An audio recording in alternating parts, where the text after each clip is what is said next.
those are the same things which are bringing down the youth.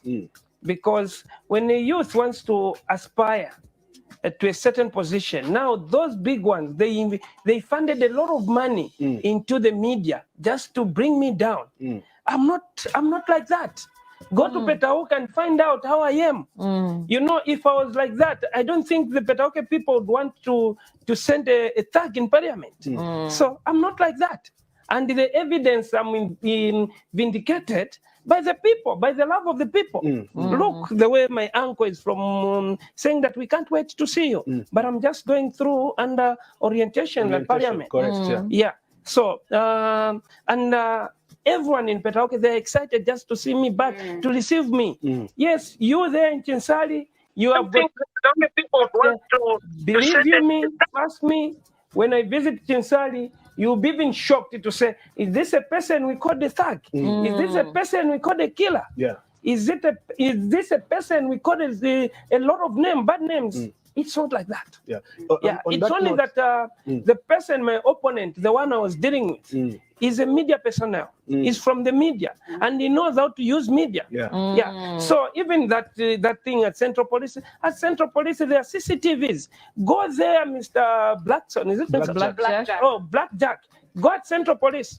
There are CCTVs. In fact, they have got footages for those You've things. answered my question. I was going to ask to say, can you tell us what happened at Central Police? But now you're answering. So so they can go to Central Police, ask for footage. There are CCTVs there. Even here, there are CCTVs. So anyone who would want to tamper with anything here will be just you just get a footage, then you just pray, you show. So it's the same, Mr. Blackjack. Go to Central Police, get a footage. That's why here in Zambia we have got courts, and we believe in them. We believe, like for me, I believe in them because I was saved by the court. Because a lot of people, they had a lot of stories behind me to say no. Welcome back, ladies and gentlemen, to yet another exciting edition of Z Corner. And today we are going to be having a very interesting, with one of the most misunderstood political figures in Zambia. Of course, we're going to be talking about none other than Honorable Emmanuel Banda, also known as Honorable Emmanuel JJ Banda, representing Petauke Central Constituency. He is an independent member of parliament. He was victorious on 12 August 2021, despite being left out and neglected by the Patriotic Front due to the fact that he wasn't adopted. But he fought and made sure that he was going to be victorious. And of course, we already know how the cookie sort of crumbles. We already know what happened after then. So at this particular moment, right, I would really love to remind you to share this video, because we are going to be talking about a lot of issues, a lot of PF secrets, a lot of tactics, because Honorable Emmanuel Banda is obviously one of those figures that really draws a lot of attention. So he is also going to be giving us the nitty-gritty details with regards to how the youths, because I really believe we on Z Corner have a large following with regards to the youth. A lot of youths really want to find out how exactly they can get into politics and just how to be a good leader, how to be influential. Honorable Emmanuel Banda is coming from Petauke, which is really, really difficult to crack through, especially when you really want to make an impact for your name. But he has done it. He has the blueprint that a lot of youths can really follow, because I know for a fact that a lot of you really want to be part of this particular governance related, or rather you want to participate, you want to be a member of parliament, you want to be a councillor, you want to do a lot of things, but you just do not have the right blueprint. So Honorable Emmanuel Banda will give us all the tea. And of course, we're also going to be talking about a lot of things that were happening during the Patriotic Front era, because he is an insider. He was right there during the thick of things, and he has a lot of insights. So Honorable Emmanuel Banda, welcome to the show. Good evening. How are you doing? And congratulations to your victory. You are the independent member of Petauke Central. Welcome to the show, sir. Thanks a lot, Muna. I'm very fine, and you? And let me use this opportunity again to greet all the viewers. Good evening, everyone who is viewing us, and you're welcome to our show. Thank you. Thank you very much. So to all the viewers watching us right now, let me just take this kind reminder to share this video in all the different groups that you belong to. So I can see we have over 300 people watching us, and we are just beginning. So before Honorable Banda gives us all those lovely details, right, with regards to all the information that you came here for, I just want you to share this video. We need to have at least 50 shares and over 300 likes. So if you are watching us right now, if you can hear the sound of my voice, kindly share this video, put it up on your Facebook profile, and also post it in 5 different Facebook groups that you belong to, because this is the type of information that we are supposed to be talking about. So kindly share this video, and please also let us know where you are watching us from, where you are representing, because we need to let Honorable Emmanuel Banda know that we are global. We are being broadcasted in all parts of Zambia. We are being viewed in different continents, because a lot of you are obviously joining and being with us from all these different locations. So please let us know where you are watching us from, and in case you've got questions, contributions, especially if you belong to Petauke Central, this is your member of parliament. So we're going to be also offering the podium to allow you, the viewers, to be able to interact with him, because he came here to interact with you, because he is ready to work for the people of Zambia. So Honorable Emmanuel Banda, let me just say, Honorable Banda, let us start with clearing the air first, because we have a lot of things that we need to talk about. But first of all, we have to set the record straight. And this is what the people came to find out. And we just have to get rid of this particular dark cloud surrounding you. So what do you think is the biggest misconception the people of Zambia have about you? Why do you think people might misunderstand you? Thanks a lot, Muna. It's just like for me, it's not a lot. It's just about some other things which people were thinking after declaring myself that I want to run for the MPship. So you know how old folks are. Old folks, they don't want to hear to say there is someone young who wants to take over from me. So because of that, and the same old folk, the one I was trying to remove from the same position I am now, my predecessor, was a very good and senior journalist who knew how to use his career. So I was painted black, like to the nation, to the world, that I'm a thug, I'm a killer, a lot of names. So a lot of people, before I came into parliament, they thought really, when they just see me, they were thinking that they are seeing a killer. When they just see me, they were seeing me as a thug. When they see me, it's a lot. Even up to now, there are still some other youths who believed that propaganda. But I can tell you to say it's the same propaganda which now us, when we're in parliament, which we need to work on, so that no any other youth should pass through what we went through, because it wasn't good.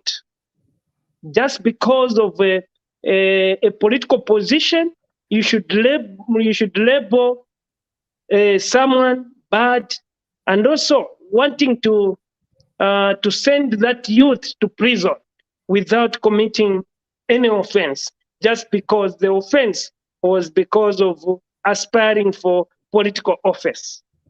So I can tell you, Muna, to say you and me and the youths in Zambia and world at large, we need to work on that, because we can see even in other countries, it's just the same.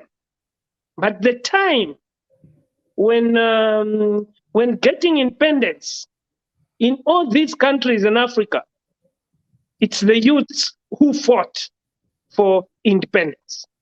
But later on, they were abandoned, and the old folk took advantage of the youths.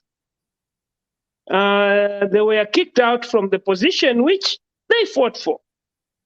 And us now, the youths who are there, we need to make sure that let's get what belongs to us. And let's also stop being told that us, the youths, we are the future leaders. From today, we should be telling ourselves, but we are the leaders of today, not the future. Right, right. So you really revealed a lot of things, right? And according to the information that you have just given us, you said, obviously, you were challenging somebody who has been in the game for a very long period of time. And due to the fact that you are youthful, you are younger, obviously certain tactics were used against you. And this is one of the reasons why your image was sort of destroyed. So let's just peel back the layers. When did you join the Patriotic Front, and how did your journey start? Thanks, Muna. I joined politics. I joined Patriotic Front in 2006. And how old were you then in 2006? I was into my early 20s. Right, right. I was very young because when I used to move with leaders. I'm the one who used maybe to prepare their clothes, maybe ironing them, cleaning their shoes before they could go for a meeting, like if they've got a provincial tour, just like that, even a district tour. That's a job I was doing. So I really enjoyed, and thanks that I was tapping some wisdom from that. Right. And do you feel, because we obviously saw the fact that you were not really adopted by the Patriotic Front right at the height of the campaigns, how did you honestly feel about this particular revelation, and why do you think you were sidelined? Do you feel you were sidelined by the Patriotic Front? Thanks, although it's water under the bridge, but Muna, yes, I felt betrayed, but me, I believe in God that whatever happened, it's for the good. It's God who has directed that thing. So even for me, for not being adopted, I knew to say there was a reason why God has blocked that, has directed that thing to go to another person. Although, again, it was the work of the old folks. That's what we were telling. That's what I'm from telling you to say. The old folks, they had gunned up. You can see all the youths who are in parliament, let's say 50% of the youths who are in parliament, they came under the not under any political party, but on independent. Why on independent? Because the old folks were on top of it. They had blocked everyone. Right, right, Yeah. right.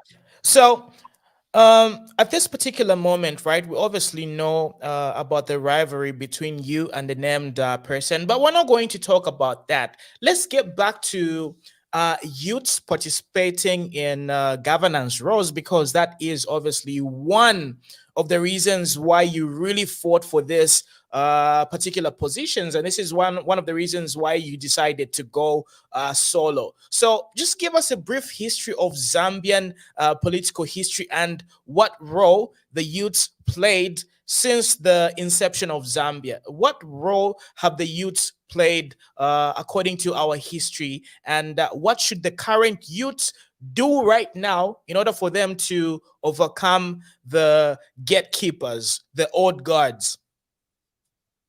Thanks, Mona. Mona, Zambia got independence in 1964. And in 1964, when Zambia fought for this independence, the freedom we are enjoying today, it was because of the youths. In 1964, Muna, we had a lot of old folks from 45 and above. But if I can ask you to go back in 1964, you find that in 1964, none of these old folks had participated during the struggle for independence. All of them, they were scared by the colonists. But the youths, they were so courageous. They had removed whatever fear which was there. And they fought. And I can remember very well through the books, although we are not there, but we can see we have the history through our books. In 1962, between 1962 and 1964, the group of youths went to United Kingdom to go and negotiate for independence. And the old folks were on the forefront, scaring the youths to say, where you are going in the United Kingdom, you'll never come back. Because that side, the youths would just, the colonists would just kill you there. But the group of Kenneth Kaunda, Simon Kapwepwe, Nkumbula, they said, no, if it's to die, we'll die from that side, because what we want is freedom. We can no longer be under the colonist. And they started now mobilizing for the resources, so that they can travel to United Kingdom. And all of them, they went there, they managed. When they reached to United Kingdom in Europe, they went and negotiated. And we thank God, they moved well and they were given the powers. That's how they returned back. And in 1964, the freedom, independence was given to our country, Mother Zambia. And Kenneth Kaunda was the president, and he formed a cabinet. And in that cabinet, Muna, the oldest was 42, by the name of Simon Mwansakapwepwe. There was no those old folks. Why? Because they were not there. They were not there. No one had guts. No one had courage to go to United Kingdom, because all the old folks were scared to die, to say we'll be killed in Europe. But thank God, he formed government and the cabinet was put in place. But look now, what the youth fought in 1964, right now, it's not there. Why we are saying it's not there? Because we can't see the youth in decision-making position.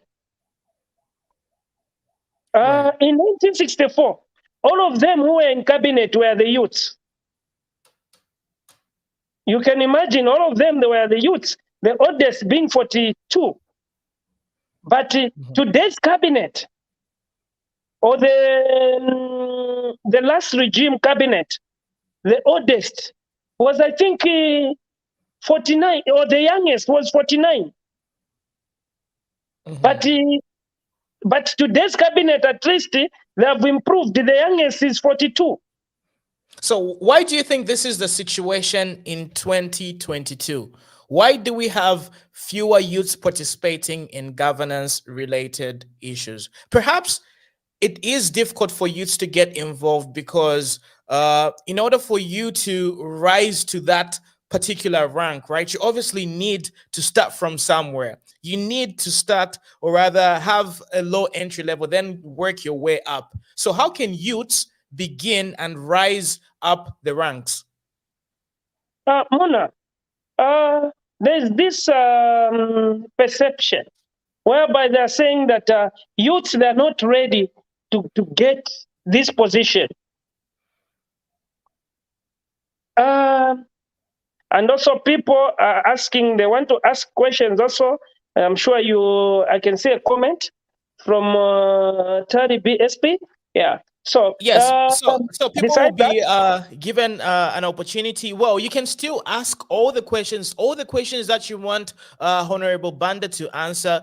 Please drop them in the comment section below, because I'm going to be reading your comments and I'm also going to be relaying them to you. And eventually we are also going to invite the public to participate and be able to join us live in real time in order for you to have an interaction with Honorable Banda. So that's going to be coming up a little bit later. So to all the people watching us, I can see we have over 500 people watching us across all the various platforms, because we're streaming on YouTube, on our Facebook main page, and on our secondary Facebook page. So I'm kindly reminding you to share this video, because we need to have at least 100 shares. We also need to have at least 200 likes. So continue sharing this video, because we have a lot of things to talk about. So Honorable Banda, sorry for cutting you off. You can continue with your trend of thought. You can come up. You can come again.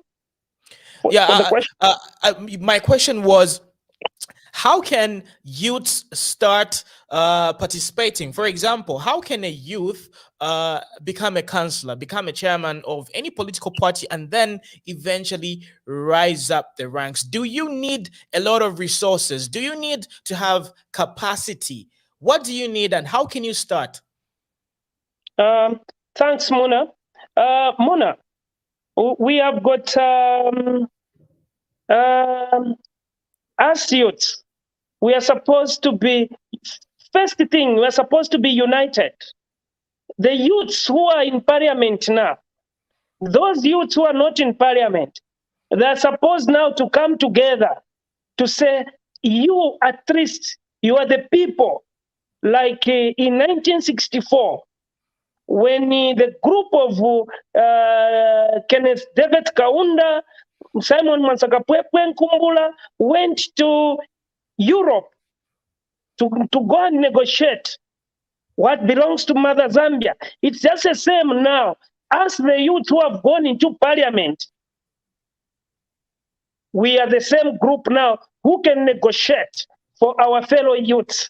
So that now, because the old folks immediately hear to say there's a youth who wants to become a councillor, who wants to become a council chairman, a mayor, a member of parliament, which means that youth now will start receiving threats, being intimidated, but will be just asked to say, okay, you now, what do you want? For you not maybe to become a councillor. No, we'll give you money. No, we empower you. So that maybe what the old folks know is that youths, their job is only to be used on political violence and other things. And why we are being asked to participate into political violence, so that they can tell us to say, we are not the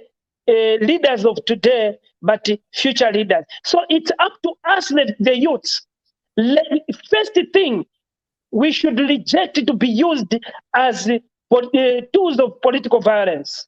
Secondly, we should adopt the idea that for someone to become a politician is not supposed to have a lot of money or maybe power. No, no, no. Because for someone to, this Muna, a councillor, council chairman, mayor, MP, it's community jobs. Because it's the community which can give you the mandate to become the councillor, to become the council chairman, and to become the member of parliament, even the president. So what you need, like a councillor, if you want to become a councillor, what you need is to start in that particular ward. Just start doing community work. Let's say if there's a funeral, you're supposed just to be there, participate, and be a useful tool in your community. Let's say if they're building a community school or a community clinic or staff houses, be there for the community. Be on forefront. Start helping the community. Then they can see leadership in you. Then once they see that there is leadership in you, even if you are going to declare interest to say, I want to become the councillor, the community will support you. And if it is the council chairman, also, you should be doing community works in the wards. Let's say if the constituents or the district at 10 wards, you should be going round just to help doing community work. It doesn't need money for you to attend funeral. You don't need money. It's just presence. If they're building a school, you don't need to go and give them money. It's your presence which is needed there. Maybe to help them to carry 2 blocks and give the bricklayer. That's what you need. When you are useful in the community, even if you declare interest for you to stand, even the community will support you. Right. So, Honorable Banda, we have some comments coming through. For example, Vantu says the youth don't go into political positions mostly due to lack of education, policy of ideas, and it's expensive to run a campaign. You either can drum up political funding or you were born into wealth. Just look at the countries far developed than Zambia. It's still old guy in charge. So do you agree with this particular sentiment? And let's go back during the Patriotic Front era, because it really seemed like it was all about being a type of person who would be able to interact with the fellow PF cadres. During the Patriotic Front, right, it seemed like it was all about the muscle. You know, it was all about people who appeared to be the strongest, people who had access to, wealth or resources. Do you think this particular environment in the New Dawn era, do you think it's different? Are the same tactics that were being applied during the PF era going to be viable enough, and are they going to work during the New Dawn era? Thanks, Muna. Muna, for me, I can say the same comment is totally wrong. And these comments, this type of comments, they're the ones which demoralize youth. I'm the example, Muna. I'm the example. I joined politics. I told you I joined politics in 2006. In 2006, Muna, I had just completed school. I had completed school few years ago. And then I had nothing, Muna. I never had muscles. Yes, because I wasn't lifting any weights. I wasn't going for gym. So I never had muscles. I never had money. But I was doing politics also while I was going to school.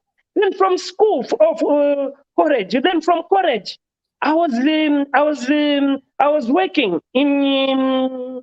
I was employed. I was working for a mine. Yeah. Then from there now, after my contract, I started business. So it's not about money. So me, I'm the example because I never used money. And there are a lot of people in parliament, Muna, if I tell you to say, there are a lot of people who campaigned with a bicycle, who never, we've got MPs there, who never had even a vehicle. Even in their whole family, entirely their family, no one had owned a vehicle before. But they use the bicycle. But they're in parliament now.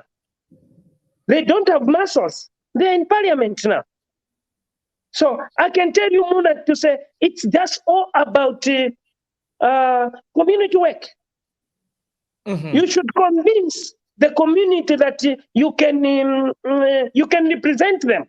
You can send them. Right. That's all. Right. And at this particular moment, right, due to the fact that the political landscape is obviously mostly dominated, and I'm using the word dominated because I do acknowledge the fact that there are several other political parties, and in order for youth to start this political career, they need to obviously be affiliated with a certain political party. Like, for example, in your case, you were affiliated with the Patriotic Front.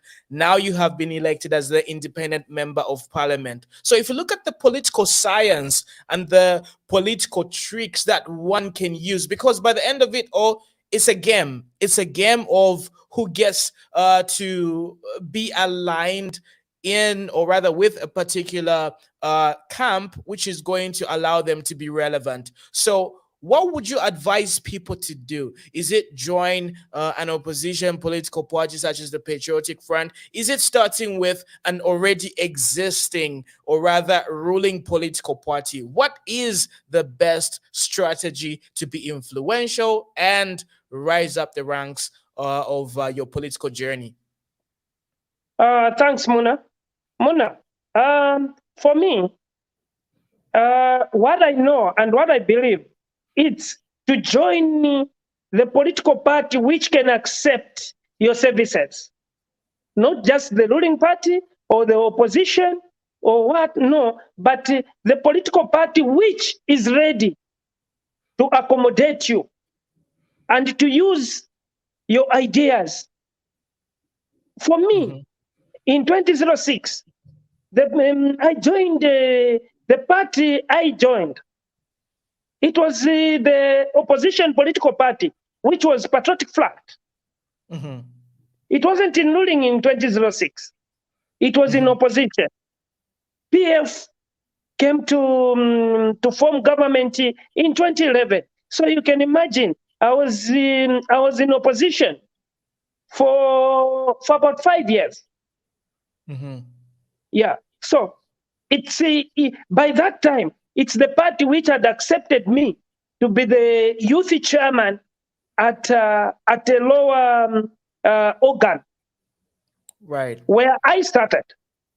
So even someone, if he wants to join politics, just look for any political party which can give you a position, even if you're in a committee, you are in a community.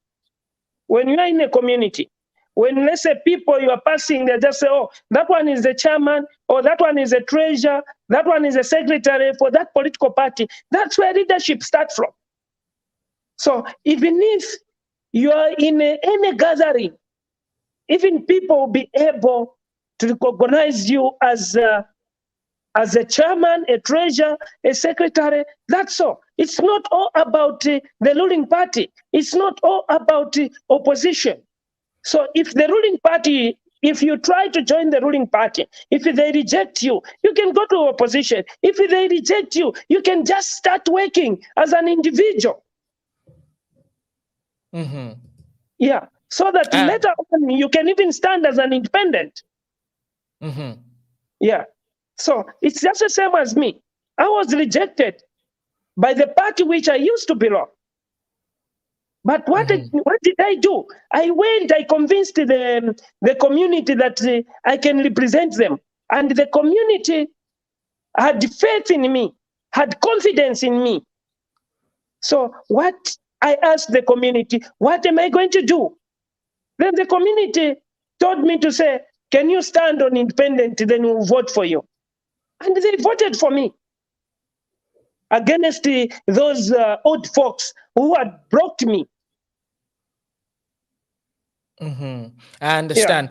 To all the viewers who are just joining us, we are having a very, very good conversation with Honorable Emmanuel Banda, representing Petauke Central Constituency. And I would love to remind you to continue supporting us by sharing this video. So if you haven't taken the time to share this video, kindly do so, because we have over 500 people watching us combined from all the various platforms that we are streaming on. We are streaming on YouTube. We're also streaming on our Facebook main page and our secondary Facebook page as well. And I'm also going to be reading your comments. So this is one of the reasons why your participation is very, very much appreciated. For example, Masango Tembo says, too much recycled politicians. They don't want to give space to the young. That's why they can't do anything to remain in power. And here's another contribution from Yoram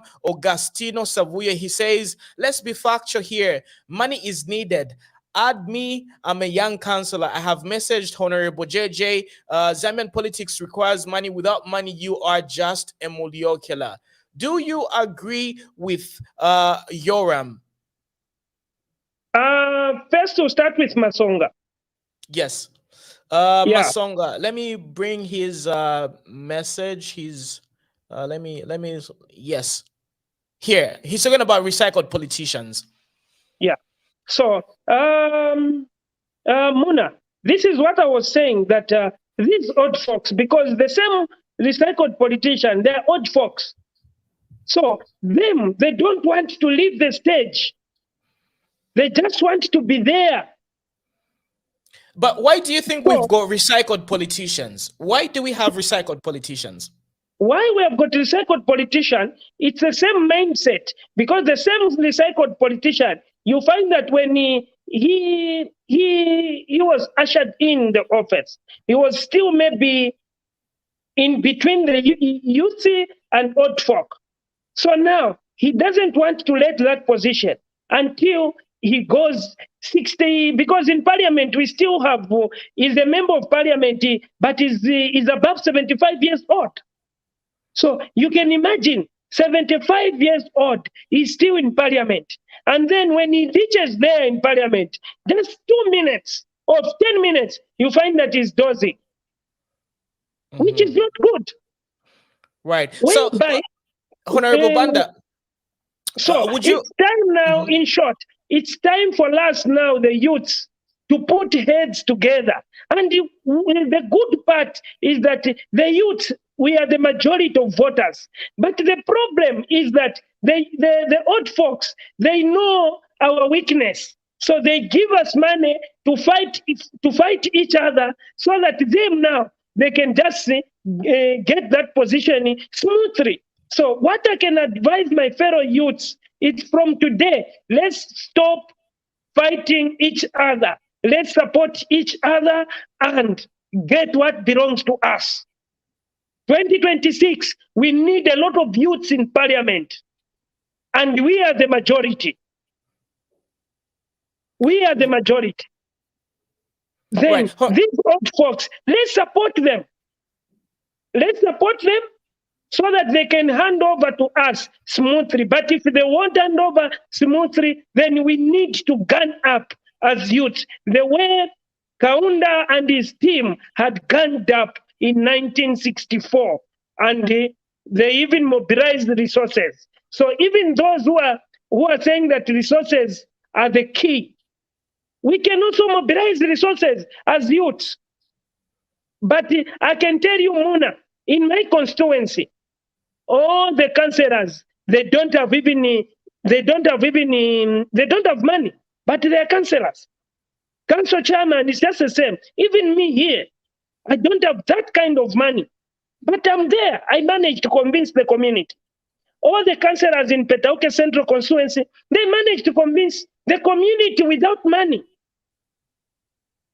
The council chairman managed to convince 2 constituencies without money. He's there, he's in the office now. So money is not everything. But if needs comes that we need money, believe you me, as youth, we can mobilize resources the way Kenneth Kaunda mobilized money to go to United Kingdom. We can also do it. Definitely. Perhaps one of the reasons why we have recycled politicians is political parties that get elected allow and accept them to rejoin. Let's talk about defections as well. Defections and welcoming recycled, or rather politicians from other parties. What is your opinion on defections? For example, there are rumors of people such as Antonio Mwanza, who was very vocal during the Patriotic Front heyday.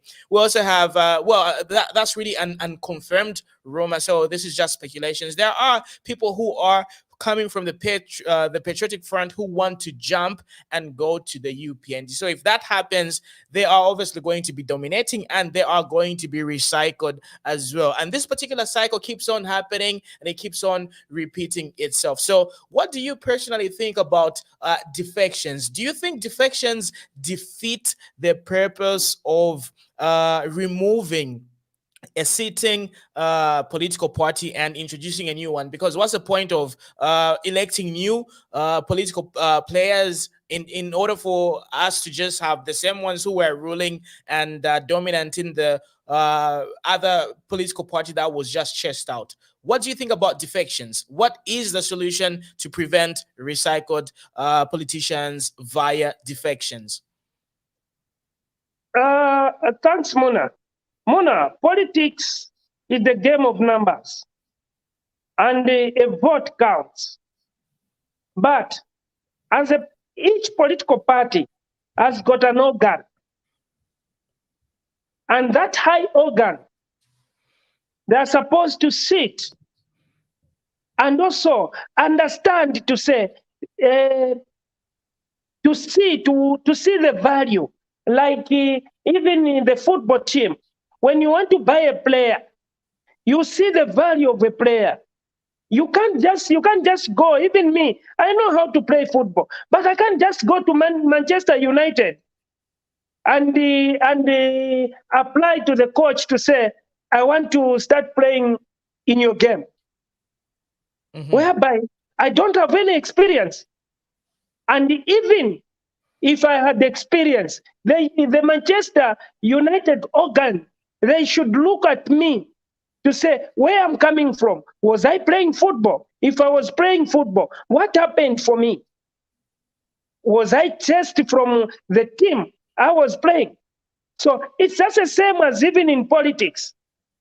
We should see if someone has been rejected by the people, why getting that person as that political party? It's bad. That's why we'll be ending up having a lot of recycled politicians, because we are, for example, the people we defeated in our constituency, and then they should go to another political party, and then they welcome them. Which means we'll be just putting recycled politician, and then those now, when that political party, for example, if it's a ruling party, they welcome those people, and then they'll start looking now the ways and means of intimidating me. Political persecution will come in against me through the same recycled politician. Which means by all means you want that person now to come down, which is very bad. So it's up to now the political parties in Zambia now, when someone has been rejected by the community, let that person now retire. If he goes and says that I want to join, they should just tell him or her to say, you can be only a member, not now coming on the stage, start convincing people to say, you should vote for this political party. No. Or maybe someone who can be the advisor for that political party because he's got experience how he or she lost that election. So let those recycled politicians be advisors, be on the background, not again on forefront. Let the fresh blood be on forefront. But how does that happen? Because I really believe the seasoned politicians feel, or rather political parties feel, that there aren't a lot of young, fresh minds that have got the same capabilities. Maybe perhaps this is one of the reasons why more youths need to participate. If more youths participate, right, there's obviously going to be a spectrum, or rather variety, to sort of replace the season, the older generation. So do you think the lack of participation of the youths also contributes to the fact that the older generation takes advantage, because nobody has got those same particular skills? And I also want you to give your specific example, because I really believe you are a very skillful young person who can equally do the same task that the previous old guards are able to do. So what is your take on that particular notion? Thanks, Muna. Muna, let me just go straight without beating the bush. Muna, these old folks, yes, we are saying that they should be just members because they have got a voter's card. So that voter's card, let them be on the background, because on the background they can advise. That's to be advisors. Because look, I'll give you an example. The person, my predecessor, I defeated my predecessor. So who has got more knowledge of politics between my predecessor and me? And can you set the record straight? Because a lot of people might not know who your predecessor is. Who's your predecessor? No, I don't want to talk about her because it's not time of politics, but I'm just giving an example. Yeah. Right. So, yeah. So my predecessor and me, who has got more experience on politics? It's me. That's why I managed to defeat her. Why I managed to defeat her? Because I've got more experience. So, in fact, me, I'm the one now, more than her. So let's use now these, maybe the old folks. We can use them when they defect. Let us send them into foreign mission so that they can convince. Maybe they can be good. Maybe she can be good more than me now on convincing the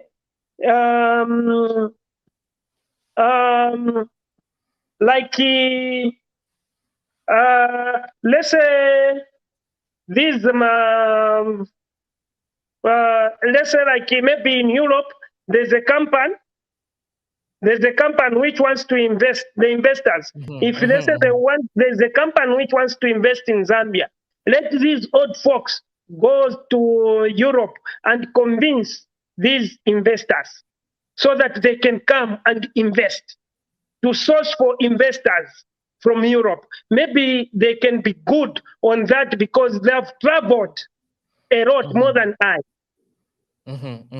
Yeah, but like when we come on politics, I'm sure even us, the youth, we have got more ideas than them. That's why we are able to win them, despite them being sponsored by a political party. You can see, go to Rumezi, there's a youth. Go to Bwana Mkubwa, there's a youth. Go to Oninanda Independent. Go to Nkana constituency. Binwe Mpondo. He's still a youth. So we've got youths who came on their own.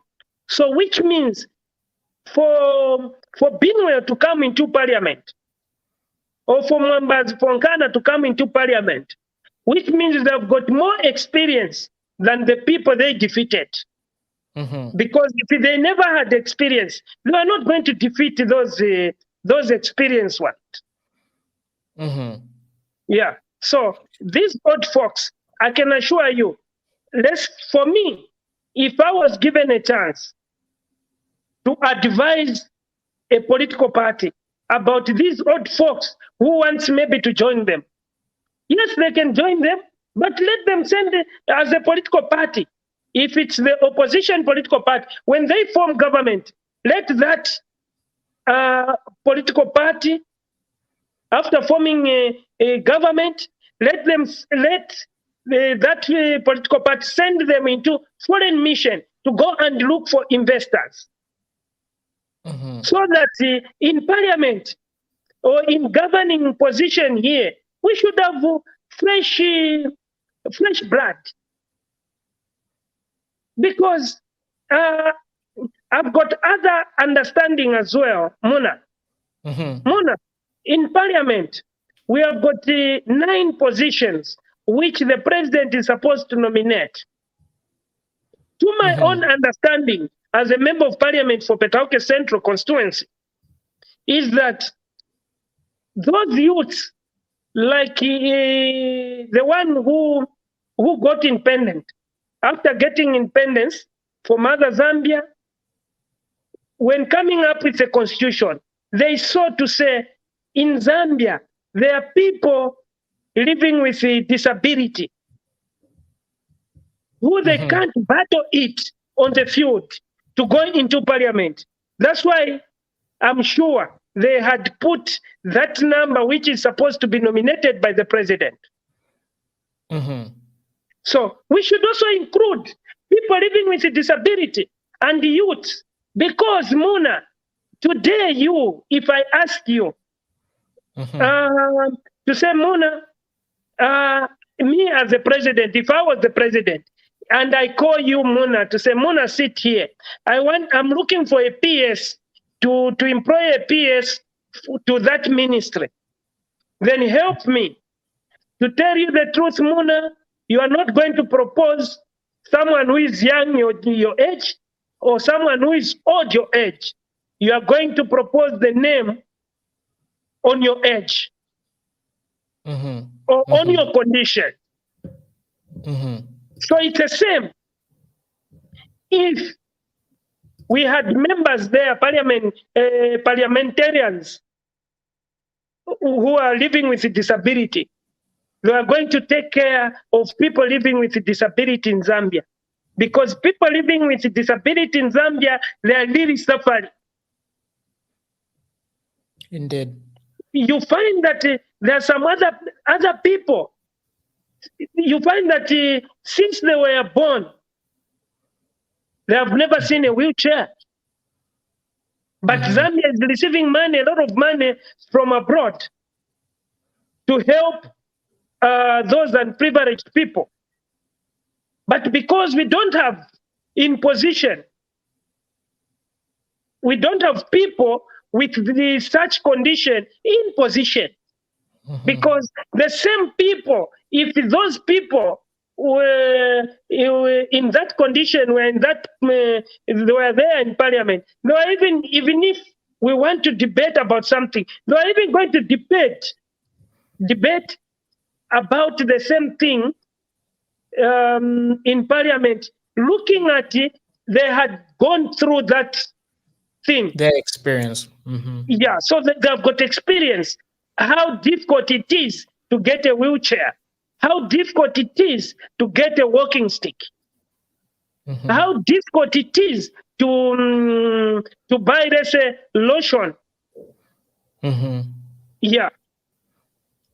Definitely understood. So we are receiving a lot of your comments. Continue sending all these comments and contributions and remarks so that Honorable Banda can be able to address them. So Moses Mumba says, Honorable Emmanuel J. Banda, how can we compel the old folks to mentor us as the young ones? So let's talk about your experience.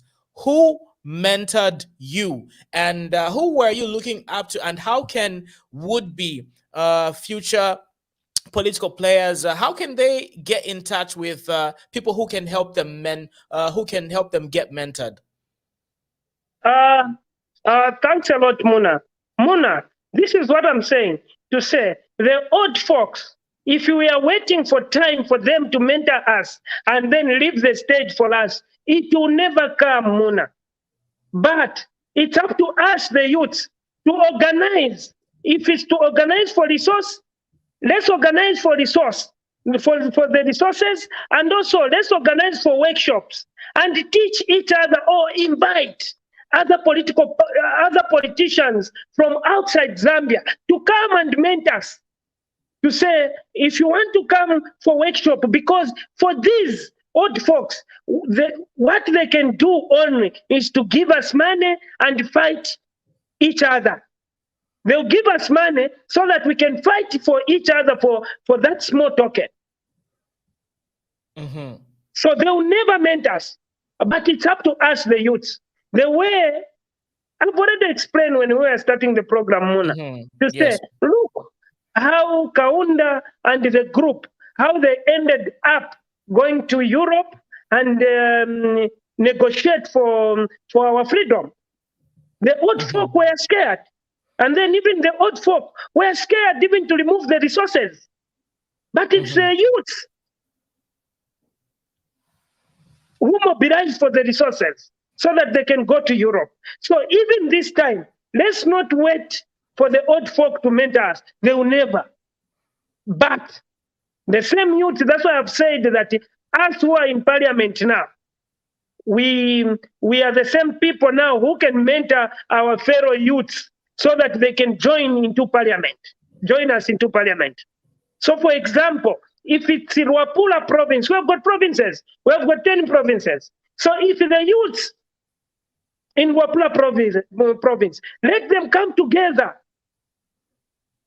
and then propose for a workshop whereby they can invite young parliamentarians to, for mentorship, for lessons how to become a politician. This is what we want.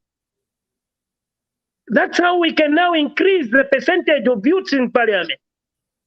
That's how we are going to increase the percentage of people living with disability in parliament. Because right now, Muna, we don't have any member of parliament living with disability, which is a shame to us. Who is going to represent people living with disability? Because we don't have any.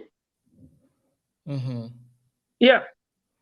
Right. So my follow-up question is obviously going to revolve around the numbers in parliament, because by the end of the day, just like you have clearly stated, it's a numbers game in and out of parliament, because by the end of the day, the political party that has got the majority of members of parliament will obviously have an upper hand. Now, due to the fact that you are an independent member of parliament, right?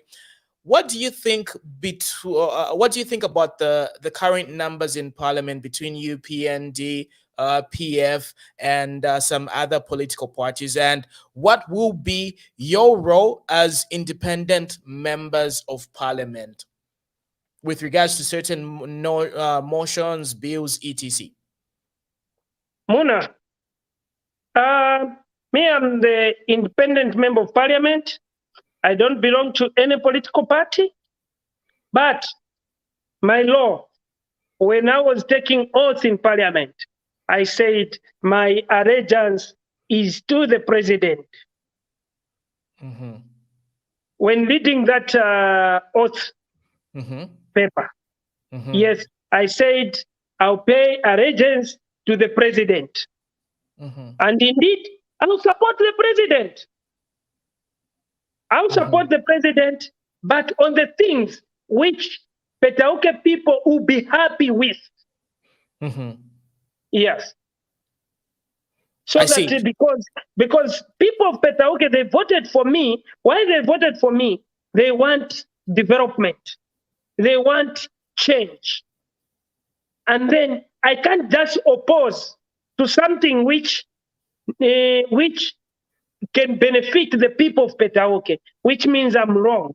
on there. And also, I can't support something which can disadvantage the people of Petauke Muna. So, also when working, also I need to balance. I need to balance very well. Right. So which one do you think is better? Do you think being independent is better than standing with any existing political party? Which one is the better strategy? Become an independent MP or rise up the ranks with an existing political party? And what type of bureaucracy do you have to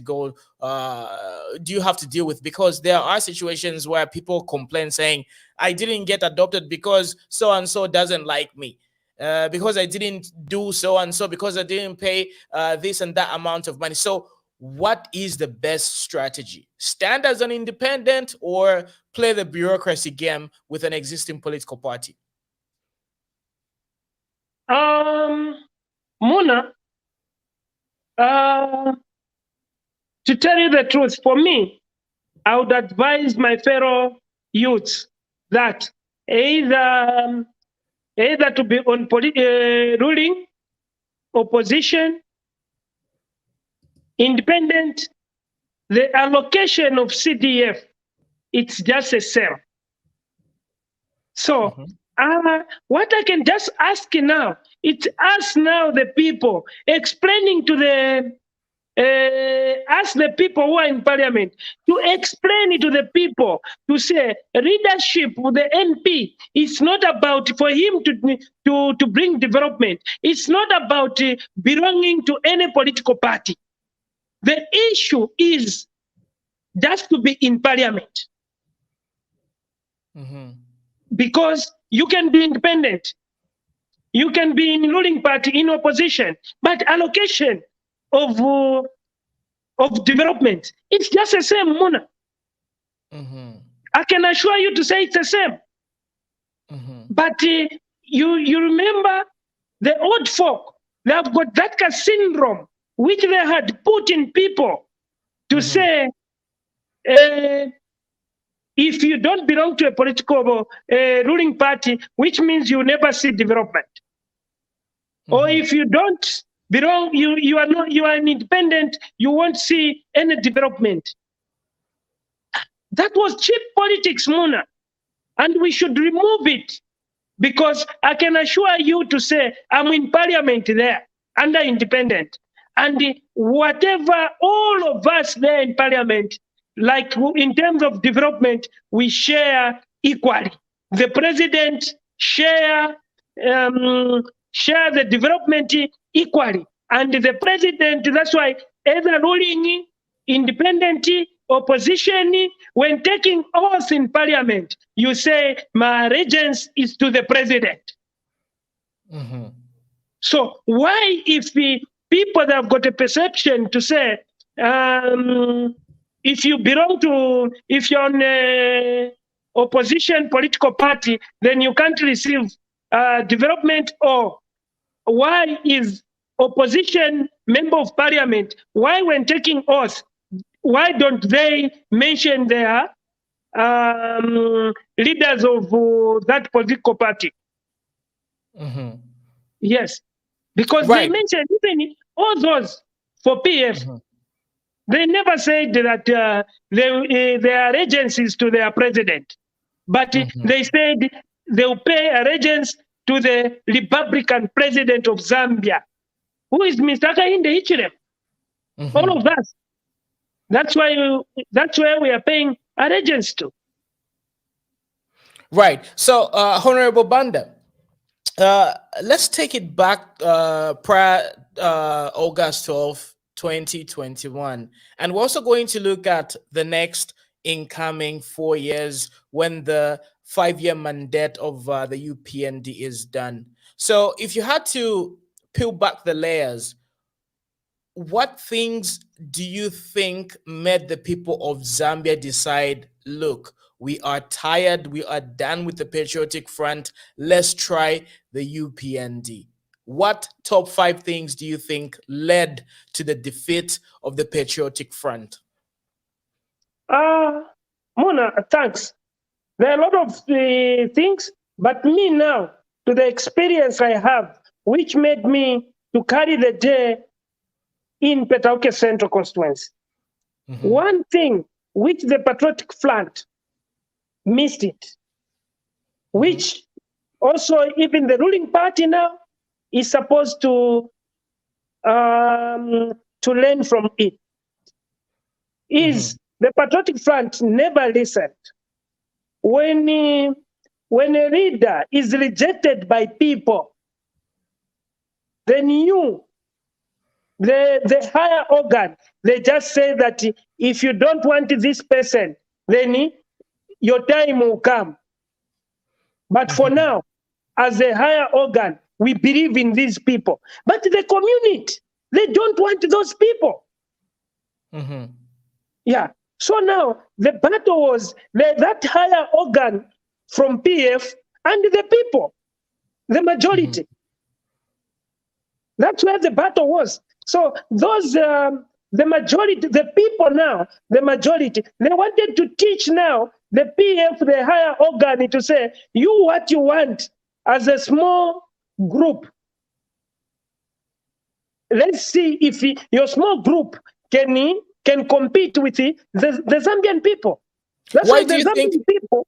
Why do you think they were not able to listen to the majority of people? Do you think they became big-headed and they neglected these voices? Because I really believe they were advised, even on social media, right? I remember when Professor Nkanduluwa was chosen as the running mate, right? There was obviously a huge uproar. So do you think they didn't have an idea? And were they not advised? Why did they decide to go with their own interests instead of considering the majority of the population's interests? Mona, I can assure you to say, look, like the PF, the same Nkanduluwa was rejected in Munali. She was rejected in Munali. And I can assure you to say during the adoption, she supported my predecessor. Why she supported my predecessor? Because all of them, they were old folks. So the old folks supported each other so that they can still cling on into power. Yes. So that's why they undermined the youths. But I was happy to say, let them see, because me, I knew to say they are losing. So I was happy to say the youths now, at least now, we are coming to our senses. The youths were coming to our senses that we were being used by the old folks. So that was the sign, that was the bell for the youths, for PF. So even in 2026, if the youths, they will be left. Believe you me, the political party which will leave the youths will be on fire. Do you think it can happen in 4 years? Do you think the people of Zambia will give the UPND more chance, saying, you know, they found a lot of problems, so we need to give them more time? What do you think has changed with regards to the expectations of the voters? Do you think the life expectation or the lifespan of a political party is becoming shorter and shorter? Thanks a lot, Muna. The majority of the voters who voted, who were in the queues, were the youths, Muna. And the youths, I can assure you that in Zambia now, it's a time bomb.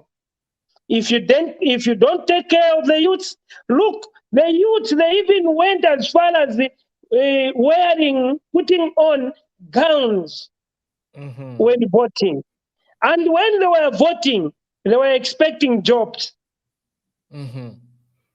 They were expecting jobs. And we are not supposed to learn away that those youths, they are still expecting jobs, but they are quiet.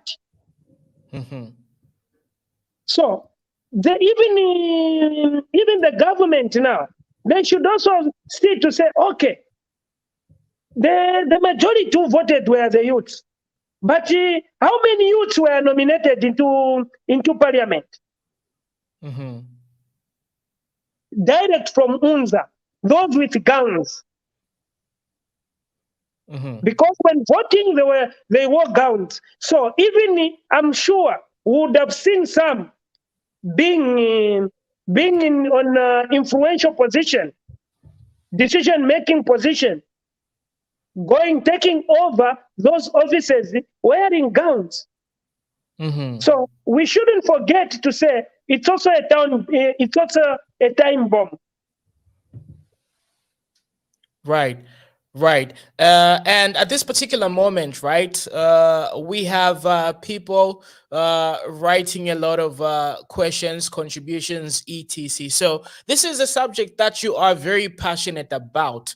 For example, Mrs. Mayobo says, what are you doing to help the youths right now? The youths, children, underprivileged. What is your role and what things are you currently doing to help the youths and underprivileged people?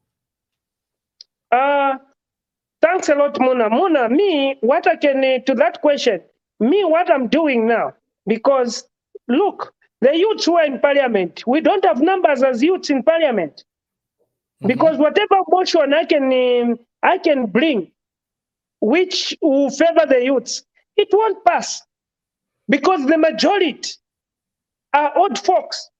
That's why I've said, and I'll be saying it, that come 2026, we want a lot of youths in parliament. Because once we have got youths in parliament, then even our voice will be heard. Whatever we are going to say in parliament, it will be put as a law. Yeah. So right now, my job is to encourage a lot of youths to come into parliament. Yeah. So that together, because me, as the Honorable J. Banda, I can't manage alone. I need other forces. But where am I going to get those forces? That's why I'm here explaining to my fellow youths to say, it's not about a political party. And to tell the Zambian to say when voting, it's not just about the political party. That's when we are going to have development. No. You can have development. Development is shared equally. And that's a song we as youths, we are supposed to sing to the majority voters. That when sharing development, it's not about the political party, but it's about the seat which is in parliament, about the person who is there.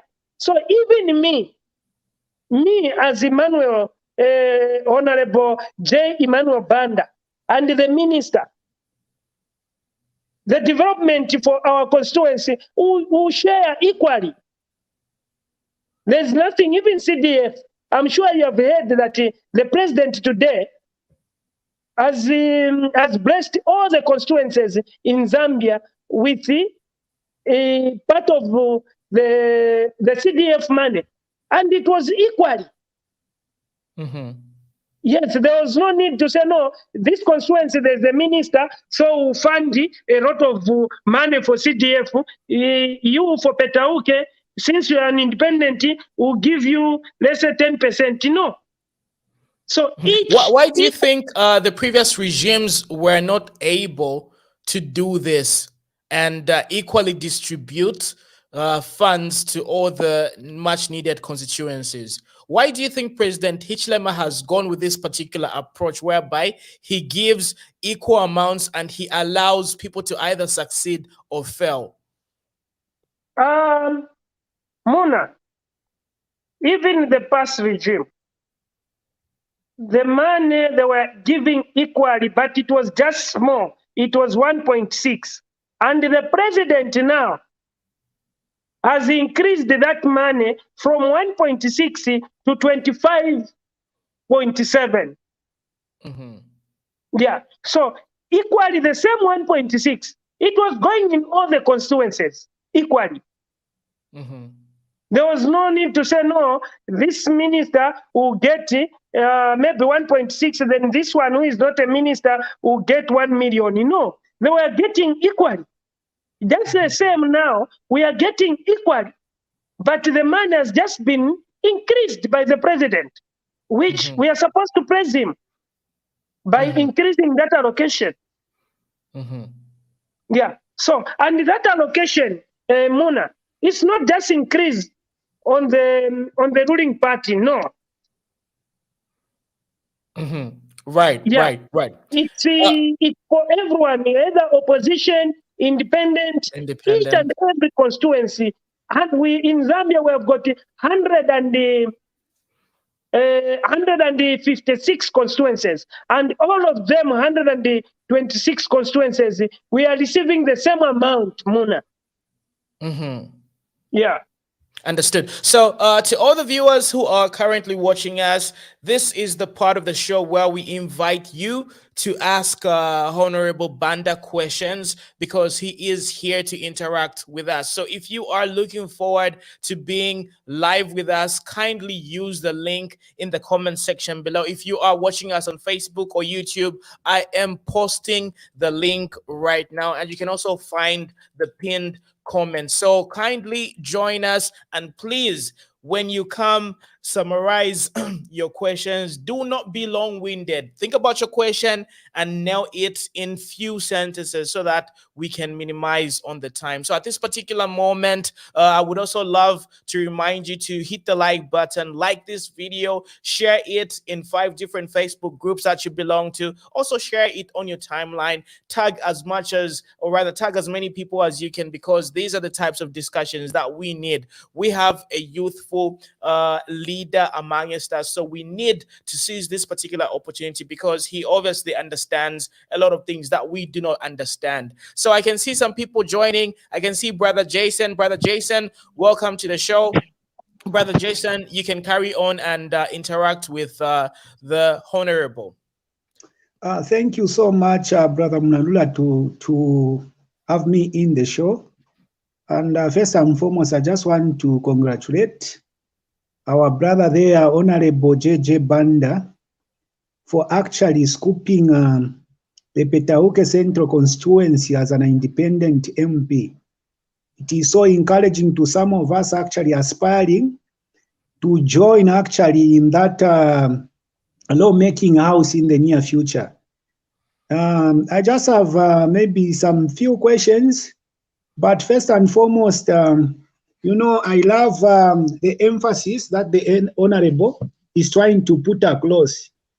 We heard from the Honorable that we had yesterday, and even Emmanuel Banda has also mentioned the same thing, to say it is time for the youths actually to come on board and to assume those political responsibilities, so that at the end of the day, because you know, as youths, we have got that different exposure to the world, and the way we are looking at things is so different, is somehow advanced. That's why it is encouraging for every well-meaning youth to come on board and support, actually to be part of political scene. So my first question goes to the Honorable, goes like this, regarding the emphasis of having a lot of youths. Now, Brother Honorable Emmanuel Banda, I've seen there is too much PhD syndromes among us, ourselves as Zambian youths, where I feel like we are not at the point, at a maximum point, where we feel that we can support each other. Because I'm saying this, even in business circles, you discover that we are not ready, Zambians. There is that kind of thing, we are not ready whereby we can support the fellow youths actually to go up in corporate world, in the political world. So I just want to find out from you, Emmanuel Banda, how you have analyzed this situation. because we have that inherent PhD syndrome.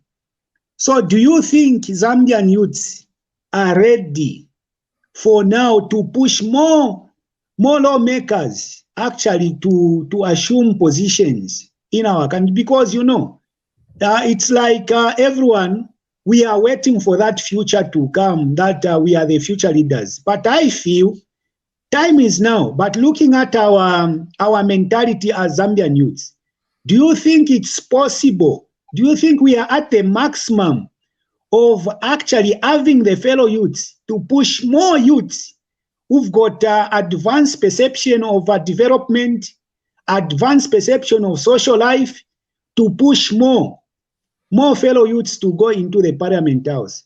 I submit for now, Brother Muna. Thank you for that question. Honorable Banda, I hope you got the question clear. You can...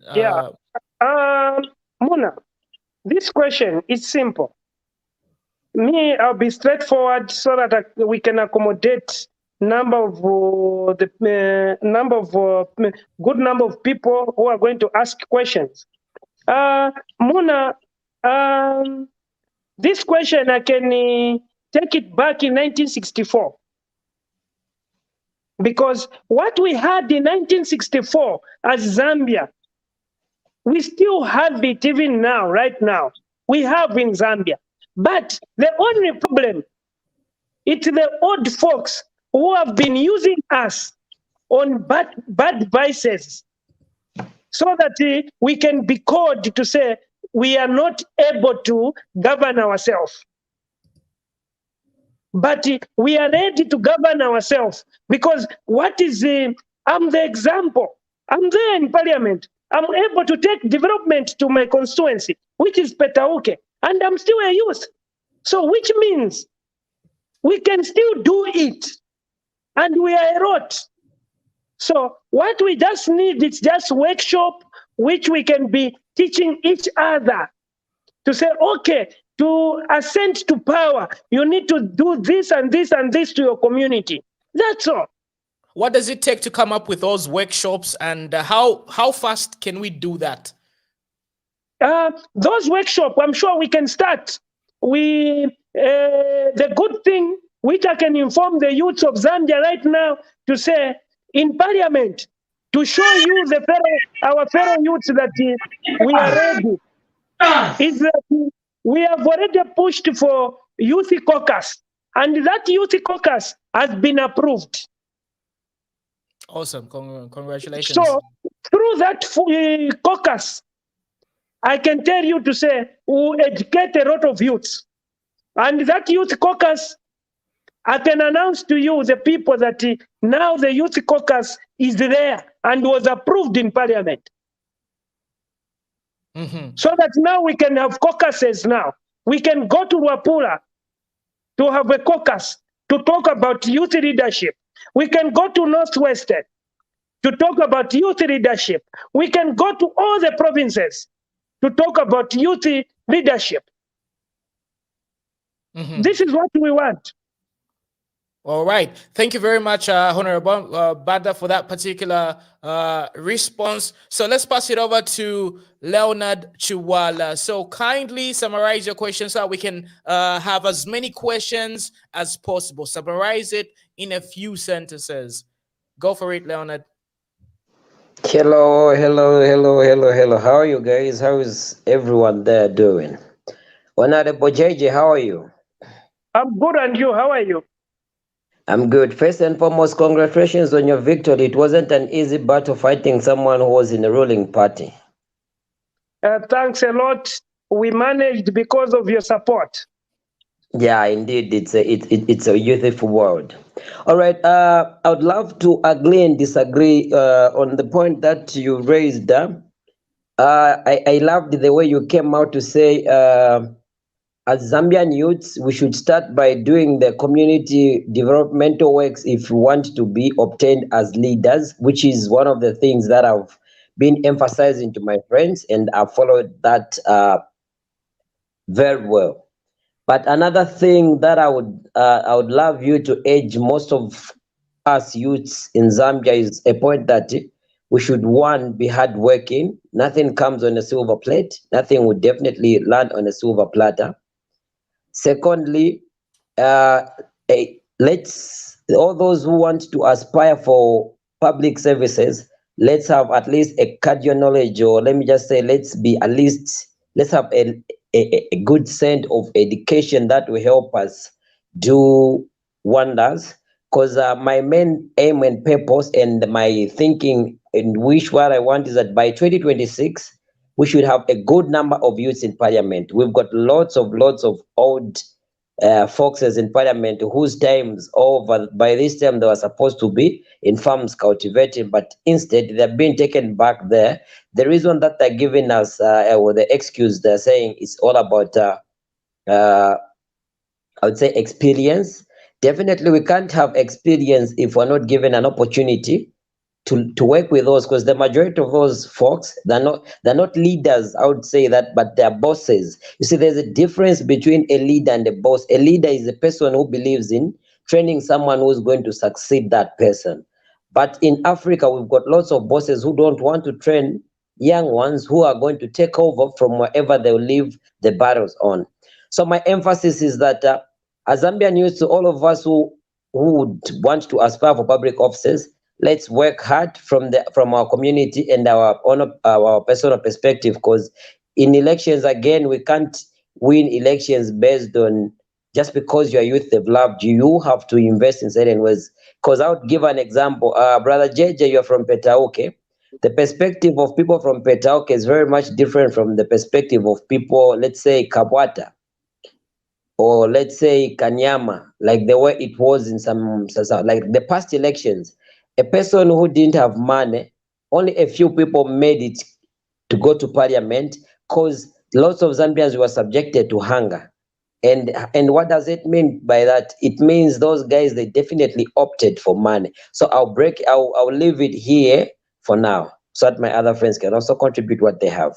Yes, but what is that, a contribution or a question? Can you specify That was a contribution, because initially I didn't have much of a question that I would ask the owner, but just had a contribution. Say, first and foremost, the things that have to be done in Zambia and to us as youth, we need to focus on first working hard on our own in the community. Let's have some leadership skills and qualities for us to obtain those seats.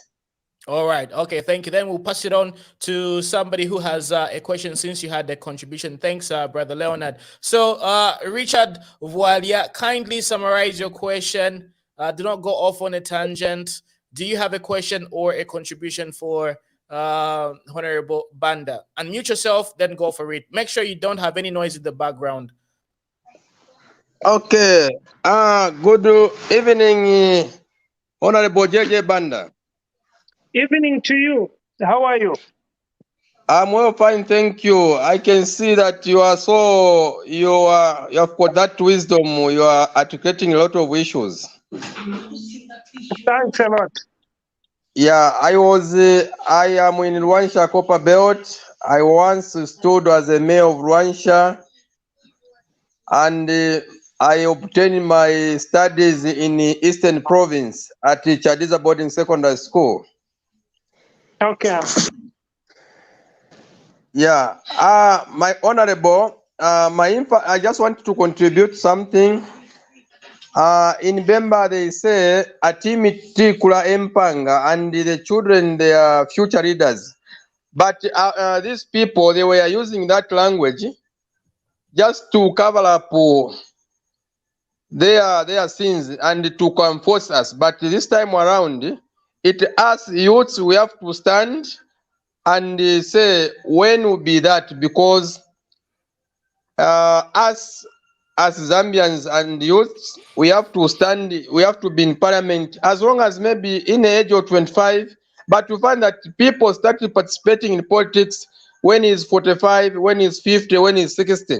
That's when they are studying as a MPship, as a mayor, as a councillor.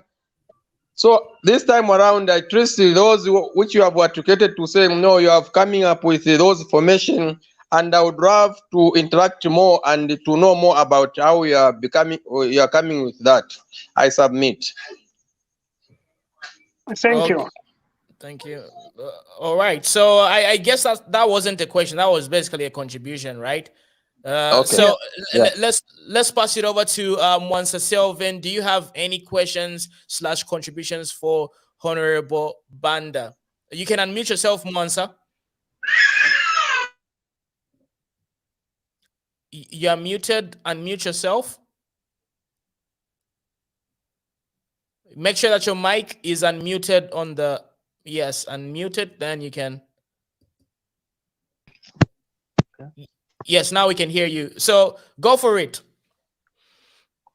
All right. Good evening to you, everyone, and good evening to you, Honorable J. Banda. Evening to you. How are you? Hello. Evening I'm to very you. fine, How are thank you? you.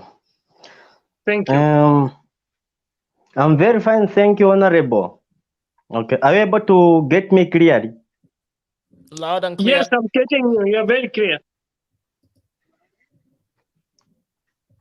All right, thank you so much. My contribution, but at the end I'll ask you a question which will be very important to all of us as Zambians. I did my studies or my training at Kasama College of Nursing in Northern Province, and we used to visit our colleagues at Chireshe Chepera. If you are told you have got your friend who is in Northern Province, in particular Kasama, we have people with disabilities there. And my area of interest is just to talk about people with disabilities as you articulated earlier on.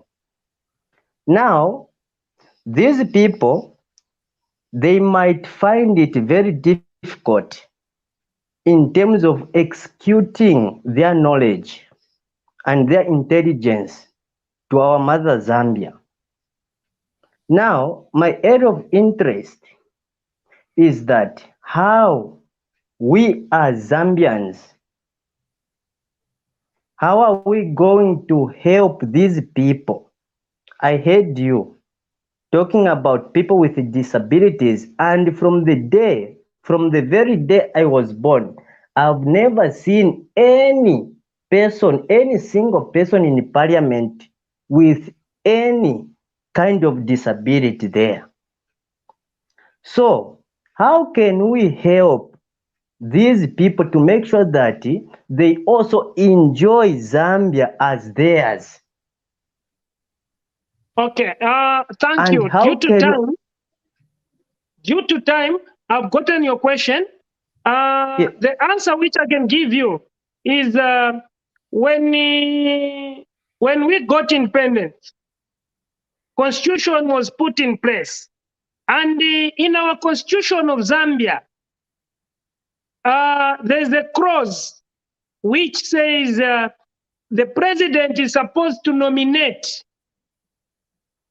8 people into parliament. Yeah, into parliament, and those that are not supposed to be MP who are voted. He can just speak randomly.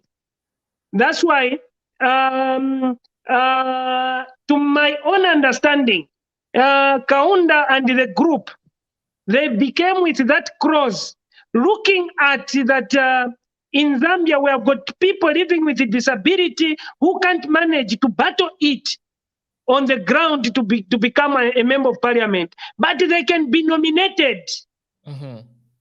Yeah. So, for example, we have got about 8 positions which are supposed to be nominated.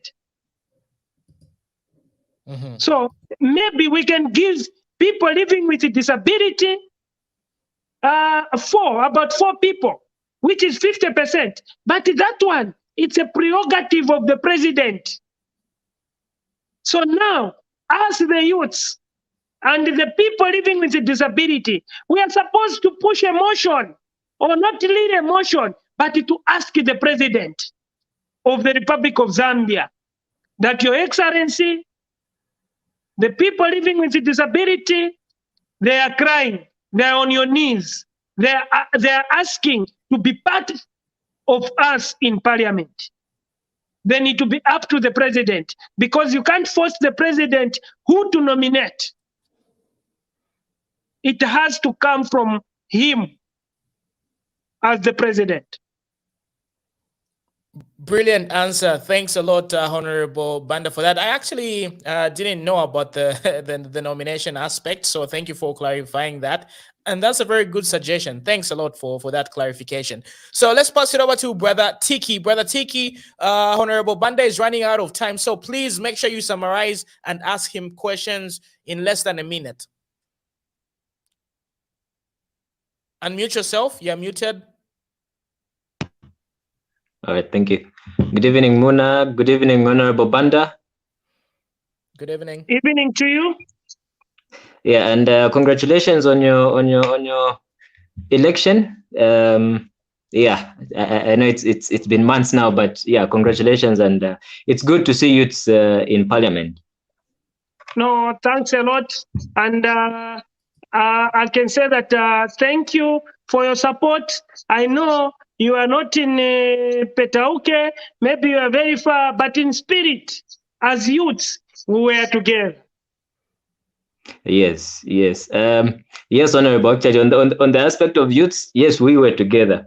I'd like to take you back, Honorable, to the last Butane sitting. During that Butane sitting, I was attending every Butane sitting because as a youth, I felt I was a concerned stakeholder. And so the last Butane sitting was disrupted by PF youths that had invaded the place, that had invaded the location. Yes, and there was a lot going on, and I must say I was present during the whole time. Okay. And for me, I'd like to get your take, because I was present, so I'm speaking from an informed position. I would like to get your take on the use of political violence and intimidation to get to higher levels at the expense of the general citizenry.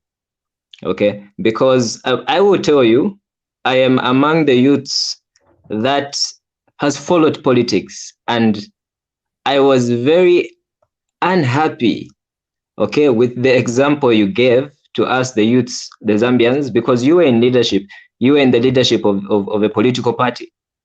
But the way the youths in that particular party, I think behaved, and how politics was carried at the end of the day during that era. I've gotten your question. What I can tell you, comrade, is that this is the same, what happened on that particular day. This is the same thing I was talking when we just started the program, that the problem of old folks, they want to use us, the youths. They'll give us a little bit of money, and they'll use us on political, as a tool of political violence, whereby them, they should be clean. Then from there, the same people who send us to go and do violence, they're the same people who label us to be thugs. They're the same people who removed the money to send us to go and do violence. They're the same people who call you a sort of names to say you are a thug, you are a killer, you are this, you are this. So it's up to you and me as youths now to refuse and to alert a lot of youths, fellow youths, to say these old folks, they are up to no good. They are destroying our future. And you can imagine, comrade, today if they will remove money and send you to say, go and do political violence, tomorrow they'll tell you, they'll be on a podium and say, youths are not ready to govern themselves. But they are forgetting that it's them who had sent the youths to go and do violence. Understood. Yeah. So, Understood. comrade, what I can tell you is that now we know their tactics through us who are there now, because me, I've gone through a lot. I'm sure you have been following. You know a lot of things. So those things which you know, it was maybe because of old folks, and they were trying to block us. So now, me, I'm supposed now to tell you who are not yet in parliament, to tell you to say. I think we lost the honorable there due to either network issues or phone power. But he'll be back in a few minutes, I guess. So if there are any contributions here with regards to everything that we talked about with the honorable, you can give us your opinion. So Jericho Milando hasn't spoken yet, so let me give him that opportunity to do so. So unmute yourself, then give us your contributions while we wait for Honorable Banda. We can't hear you. You're not audible enough.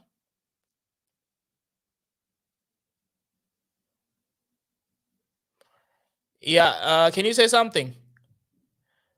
Gentlemen on the panel, can you hear him? If you can't, just nod your head. Is he audible? All right. Okay, Jericho Milando, you need to configure your devices properly. Then we'll be able to get you back. So, Brother Jason, you had a contribution. Then we'll pass it over to Tiki. Then finally, Leonard. Brother Jason, unmute yourself. Give us your final contributions. Yeah, thank you so much, Brother Muna. AJJ has dwelt much on the sensitization of the youths, actually, to be able to understand their responsibility where actually electoral responsibilities are concerned. But, I really wanted to find out from him. I don't know whether he will be able to reconnect and be able to answer this question to the public. How proactive is his network concerning youth education? How is he ensuring that the idea actually which they have started in Petauke Central Constituency is able to circulate across the nation so that every youth is able to be informed at the same level? Because like Leonard said, if JJ is just going to say, okay, let me just engage my youths in Petauke constituents, other youths, they are going to lag behind.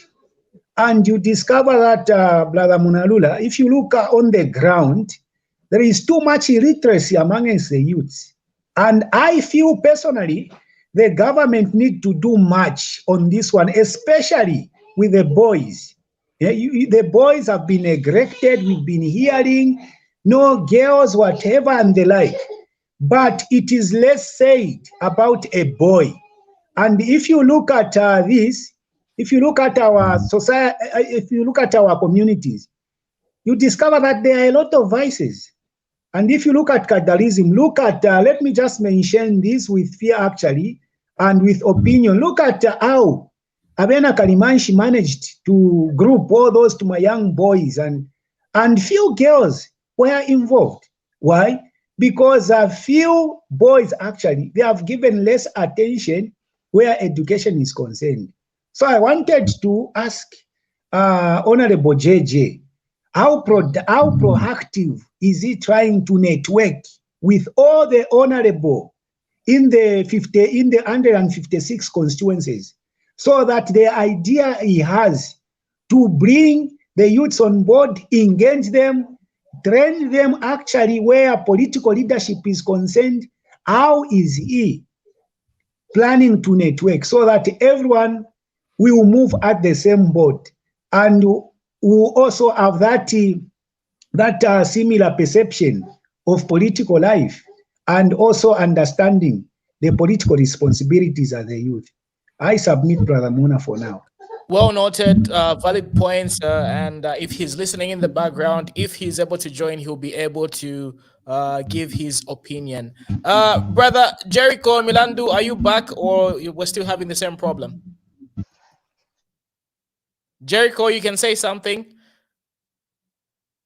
Okay, you're still not audible enough. So what you need to do is you just need to either check your Google Chrome browser, make sure your mic is enabled, because the video is there. So obviously, just need to make sure that your mic is properly configured.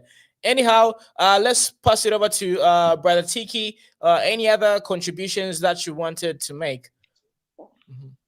Yeah, I think particularly seeing today's guest, the Honorable, for me, the issue of political violence, especially among youths, should be dealt with, because I would say his ascension to power was as a result of that.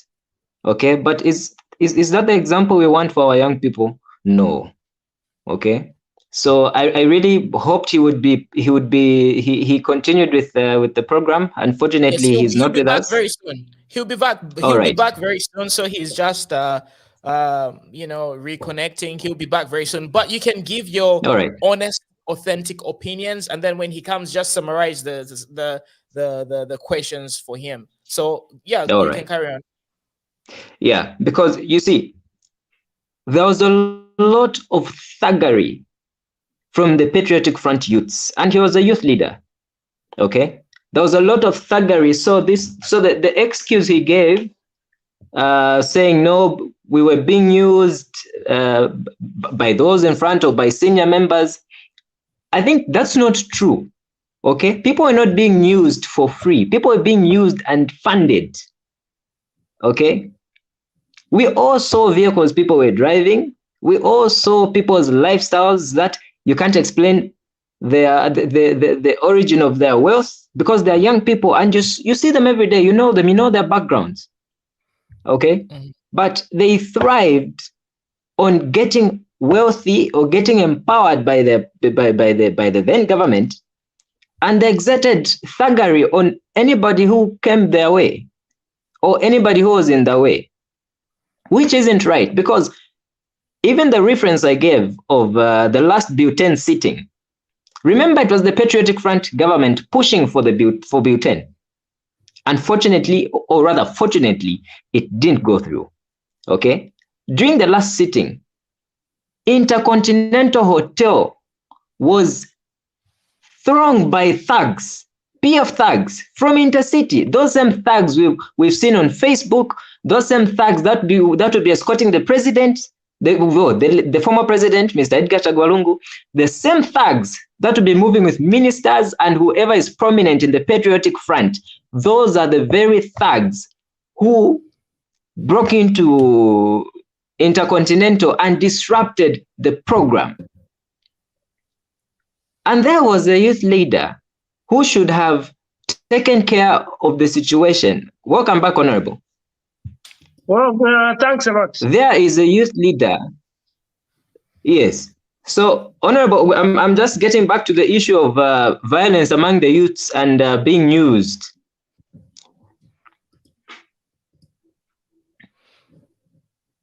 All right. Okay. Let's do this because the Honorable Banda did reply to that particular question, but you have another chance to ask him, maybe like from a different angle, because I believe he's exhausted that point already multiple times since the inception of this particular live stream. But can you just maybe add a different angle so he doesn't say the same thing? Brother Jason, you gave us a very good question, so just summarize it, and Honorable Banda will be able to answer it. Yeah, thank you so much. Honorable Jeje Banda, it's good to see you back. Yeah. Thanks a lot. Yes, I took note of your mention of having actually the youths engaged for political education seminars. So my question was, how proactive are you trying to network with other honorables in all the 150 constituencies, so that that actually idea you have of engaging youths for leadership training and also be able to understand their civic rights is not just happening in Petaoke Central. but it should. I heard your question. I was following. Okay. Due to time, to give you the answer is first through Action Aid. Through Action Aid, which is an organization, we went to Parliament, and because of that that article for Public Order Act, we said it may be difficult, and then because of political affiliation, it will be difficult again. So let's come up with a platform which won't be treated as this. It's maybe it's for a certain political party. No, so we decided to come up with a youth caucus. All the youths from the ruling party, from oppositions, and from independent. So we asked the Speaker of National Assembly and the clerk for permission to have a youth caucus, which we were allowed, we were granted. So now we'll be going maybe in conjunction with Action Aid, we'll be going province by province or district by district to educate about the youth leadership through youth caucus. So I can assure you to say, this program, wherever you are, you'll be involved and you are going to benefit from it. All right, thanks for that response. So, Brother Tiki, perhaps you can ask from a different angle so that the Honorable can get to clarify your question. And make it quick because he's running out of time. He's a busy man. Unmute yourself, then go for it. All right. Honorable, I have one question. I don't know if you'll be able to answer it here. Yes, but to me, any question I take, because to me, I believe as a politician, either bad or good, you need to listen to it so that you can work on that thing, either to control it or to continue with it. If people are praising you, you can continue with it. If people are not happy with it, you need to change. Okay. Right. So I go ahead, Honorable. So, Honorable, one of the major reasons why the PF was voted out was because of theft and corruption from public my brother, officers. Point of correction on there. If it was because of corruption, believe you and me, if to the constituencies they had adopted light candidate, I don't think these people were going to fail. I don't think even you, if you are a student or a youth, if they had put a youthful or someone who was clean as a running mate, everyone was going to vote for PS. But because they never listened to what people wanted on the ground. So let's be factual here. Why they were voted out? Yeah, because look, I will ask you a question. Which a university student would vote for Nkanduluo? No, but before we get to that, Honorable, who removed the meal allowance? Before we get to that, Honorable, if we follow the Public Accounts Committee hearings so far that have been taking place and the scandals at these ministries, that is where that is our reference point. Yes, that's why I'm telling you to say people, they never wanted those old folks because they could see what the old folks were doing. And those things, that's why they have been reviewed even in public account PAC committee. Yes. Why? Because people could see. That's why people never wanted them. That's why people wanted the fresh blood like us. Yes, but so to add on to that, Honorable, like as I was saying, people voted out PF because of the corruption, as you're saying, of those old folks. But at the end of the day, it's the same entity. So people didn't want the same entity because of that bad picture or legacy that PF left. No wonder they were voted out. 2. So my question therefore is, looking at what you said also earlier, that youths were being used, and you said yourself you were being used. My question therefore is... point of correction, I never said that myself, I said all of us youths. So I'm part of the youths. Even yes, you, but because... Even you, if you are a youth, you were included in my statement. No, but I wasn't used, Honorable. So I'm getting reference to what you've said. You being used, because I'm speaking to you since you're here. For the others, I will not talk about them. So it's just you. So my question is, you being used, so meaning you're exposed to a lot of information. And I think Zambians have been very clear on what they want right now. They want accountability in the recovery of resources that were stolen. From all these scandals that we're hearing about, Zambians want answers, and we would be doing ourselves a favor, Honorable, if we are honest with our situation. Okay? So now my question is, you being somebody who was there and is exposed, has information, are you then going to help Zambia in figuring out some of these issues? I hope my question is clear. Yeah. Now, comrade, first and foremost, let me tell you, like on my incidents, I had put it generally to say youths were used, given some money, maybe some little token. Like for me, I joined politics, I was well established. Go to Petauke, before I joined politics, I had a transportation company. I had the best nightclub in Eastern Province. Before I joined politics, I had those things. So to come to what you are telling me to say, since you have got information, I can give you an example. I've told you to say, for my leadership, I like following other political leaders, either in Zambia or outside Zambia. I'll give you an example for Nelson Mandela. Nelson Mandela was taken to prison, and he served in prison for 27 years. But when he came out, when he became the president, he said, I know there was a lot of bad vices which were happening, which were going on. There was corruption, there was this, but we can't pick whatever was lost. We will never recover it. So what I'm going to do, I want to unite the country. I don't want to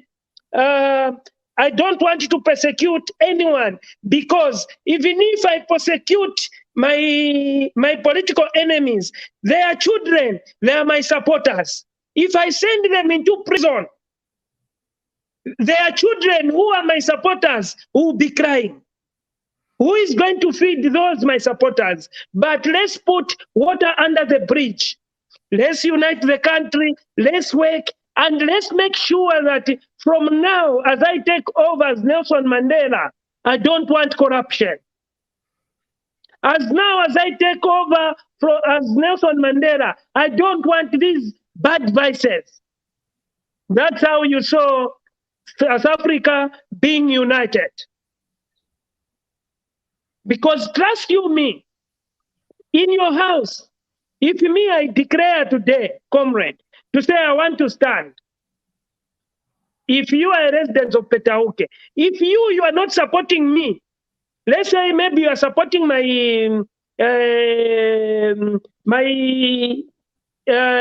rival, you find that at your home, if you are 10, you find that your children, maybe 8 of them, they are supporting me. Maybe 2 in your house, they are supporting your ideology.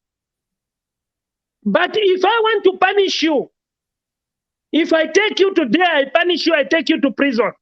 It's the same way I'm punishing those my supporters in your house, because they won't eat.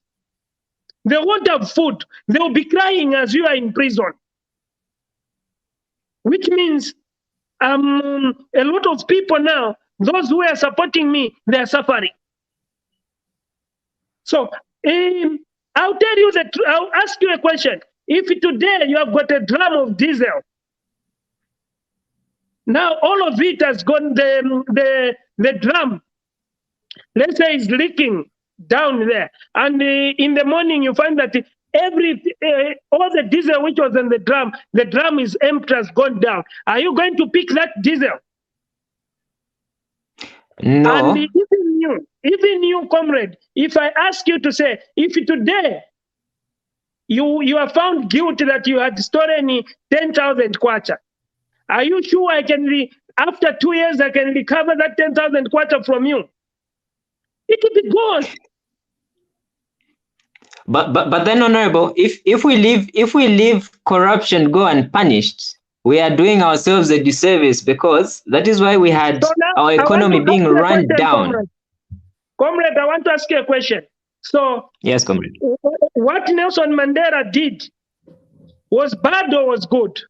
By telling these people to say, I won't prosecute anyone, I want to unite the country, and I want us to move forge ahead. For Nelson Mandela? Yeah, I'm telling you to say this, it wasn't me, but I was telling you what happened in the time of Nelson Mandela when he became the president. I'm not saying that that's my opinion, but I was telling you to say, me, I like following politicians, either within the country or outside. So I had followed what happened after Nelson Mandela was released from prison, which he served for 27 years, and when he became president, and what Nelson Mandela said. So are you sure South African, for Nelson Mandela not prosecuting that one, he encouraged the corruption? For South Africa, comrade? No, I'm saying did Nelson Mandela encourage the corruption by him saying that I won't prosecute anyone, but from now I've put measures that I don't want corruption in South Africa. From now, I don't want bad vices in South Africa. Let bygones be bygones. Let water be under the bridge. But from now, whoever I'm going to see that is participating into corruption, I'm going to take him into prison now. For Mandela, comrade, I think over corruption, I'm not privy to how the apartheid government led the country, but I think on the economic side they were doing fine. But one thing he forgave them was for the crime of arresting him, for the crime of killing innocent South Africans. I think that is where the forgiveness came in, and arresting him for 27 years.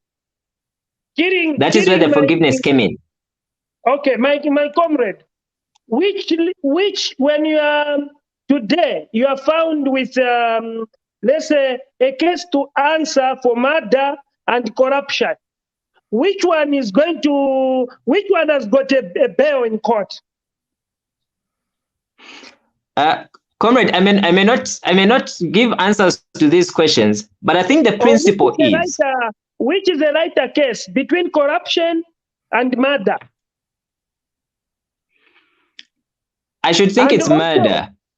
Yeah, and also, but Nelson Mandela, then you research, you find that Nelson Mandela, the killers, those who murdered people, those who murdered the relatives to Mandela, those for corruption, he forgave everyone, regardless of the cases. You'll find out, even corruption was one of them. Yes, but then, comrade, if we leave corruption to be forgiven, one, we're destroying our own country because people are stealing from the public coffers. Okay, the treasury is being run down. Remember when President HH came into office, they gave a report of how the treasury was. Yes, comrade. They gave a report of how they found the treasury. Yes, I'm not encouraging for the. And then two, President HH was arrested for a crime that was a traffic offense and not treason. But he forgave them. He forgave President Lungu when he came out. He forgave President Lungu.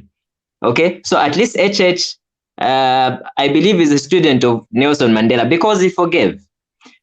Yes, But what we're saying is I'm corruption must not go unpunished because we have a constitution that governs us. Okay, yeah, it's the same way with even God. me, yeah, even me. It's the same way with God. I'm God against punishes those who corruption. sin. The Zambian Yeah, constitution even me. has got rules and regulations. Those who break them must be answerable. So those who steal, if there are those who stole from the previous government and they are found wanting, the law must take its course. The Yeah, same but way. Comrade, Yes, comrade. there are some other people who wants to ask questions, but what I can tell you, comrade, the last ones, is that even me in Petauk, I'm against people, I'm against corruption. And 100%, if let's say tomorrow the motions come in parliament, someone who was corrupt to say I should vote, I'll vote for that. Because I know to say that's the thing which can bring our country even at stake. It's corruption, which can destroy our country, because for our economy to be okay, which means we have to be corruption 0%. But also, let's also, for your children, I'll give you also, as Zambian also, as we are trying to work on corruption, also let's try to work on the condition of service of civil servant. Because if I tell you to say, it's not about the politicians, corruption. Corruption starts from civil servant. Because they're not well paid. Go to Botswana. Botswana, the civil servant are well paid. They can't even be corrupt. But I'll tell you, I'll ask you to say, right now we are staying in Chalala. For example, you're in Lusaka city, which is Chalala. Your scale salary, you are working for Ministry of Health. Your scale salary, it's about 4,500. Because a lot of them, they're getting 4,500. Or let's say 5,000. Then the house you are staying in, you are paying 3,000. That's a 2-bedroom flat, which is 2,000. You are starting a family. Then, are you sure you are going to sustain yourself in that 5,000? When you remove a 3,000, 2,000, you need to take your two children to school. You need also every day to be commuting from home to work. You have to, if you have got a vehicle, maybe you had drawn, you need to put fuel. Again, the bank need to recover something from that 5,000. Are you going to survive? Then now someone on the middle of the month come with a 3,000, ask you to say, can you sign for me here? And then your car doesn't have fuel. What are you going to do? Let's be factual. Which means you're going to receive that bribe. But if what you are getting is okay, like it's able to send your children to school, it's able to put fuel in your car, and you are able even to take your wife maybe for shopping, maybe once in a month. Yes, even if someone comes with a 2-pin, you're going to reject it because it's enough what you're getting. But go in all the ministries now and see what the civil servants are getting. And then do a calculation yourself to say, how are they surviving? How are they managing even to report for work? All right. Thanks, Honorable Banda, for that response. Me, comrade? No, I want to hear to my comrade. All right, Tiki.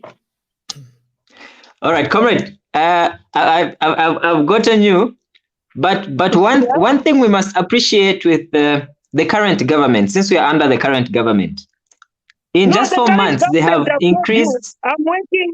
The current government, I'm working with them. I've told you, ask Imuna. Yes. maybe you joined the program on the middle. I told you to say, me, my allegiance is to the president. Because even when taking oath in parliament, I said to say my allegiance is to the president. Have you seen?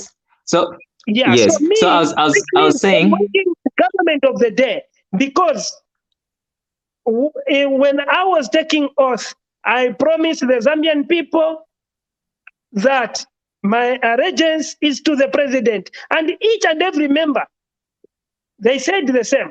And that aside also, I've put it in very clear that let's support the president, so that we see he should deliver to what he promises. Because if we can't support the president, then he won't deliver. And then the same people you'll be crying to say the president doesn't deliver, because we haven't supported the president. But for me, I'll support the president so that he can deliver. And if the president delivers, even me to my constituents, I'll deliver. definitely, plus CDF was increased. So honorable, you can't fail to deliver. Yeah. So definitely, I think the civil servants will be taken care of, because we've seen progress in the first 4 months of government, and they've been able to increase the salaries of civil servants by 12%. And from the majority I've interacted with, they're happy with the increment. And I think, as you have said, as we work together with the government and support the efforts of the government, I think they have the interest of the Zambian people at heart. Yes, they've got the interest of Zambian people at heart, but comrade, I'll tell you to say, if you calculate the same 12%, it's not still like for people who are in urban areas. It's not enough, comrade. Go at the ministry. Yes, maybe in rural area, because a lot of civil servants in rural areas, they stay from where they work from. For example, like under health sector in rural setup, they live just there at the clinic. But here in Lusaka, you find that someone is working from UTH, but he stays in Chawama. Then calculate transport from Chawama to UTH daily. It's how much for 30 days. Then remove it from the salary. Then you find that again, you're paying for a house 3,000. Remove it from the salary. Again, you need groceries for your home now for 1 month. You can't spend less than 3,000. It's how much, comrade? Right. Yeah. So because of that, if we fail to work on that again, which means we'll be failing to fight corruption. I can tell you, we'll be just saying corruption, but we'll fail to fight it. But first, let's work on that area. If you are working for Ministry of Education, let's say your school is in Matelo, but your accommodation maybe is in Kawata or is in Zingarume. Every day you need to commute. Then that money is how much? But if we give you enough money, even if someone comes with a bribe, trust me, you won't get that bribe, because you are comfortable with what you're getting and you'll be scared to lose work. But if you're getting very little, it's not even enough, even for you to report for work. You'll be forced to receive that bribe. And then, which means corruption rate now, it will be going up. Right. Thank you for that response, Honorable Banda. So let's pass it over to other people. And gentlemen, my fellow panelists, we need to conclude and close this. So please summarize your points. Let's conclude in about 10 minutes and we call it a day. So Brother Savuya, what is your contribution or question? Oh, thank you. Good evening, comrades. Good evening. Thank you. Honorable JJ, I have a request, a humble request. I am a counselor representing the people of Makombo Ward in Mwembeji constituents. So I'll base my point on what you said earlier on concerning the youth's participation in politics.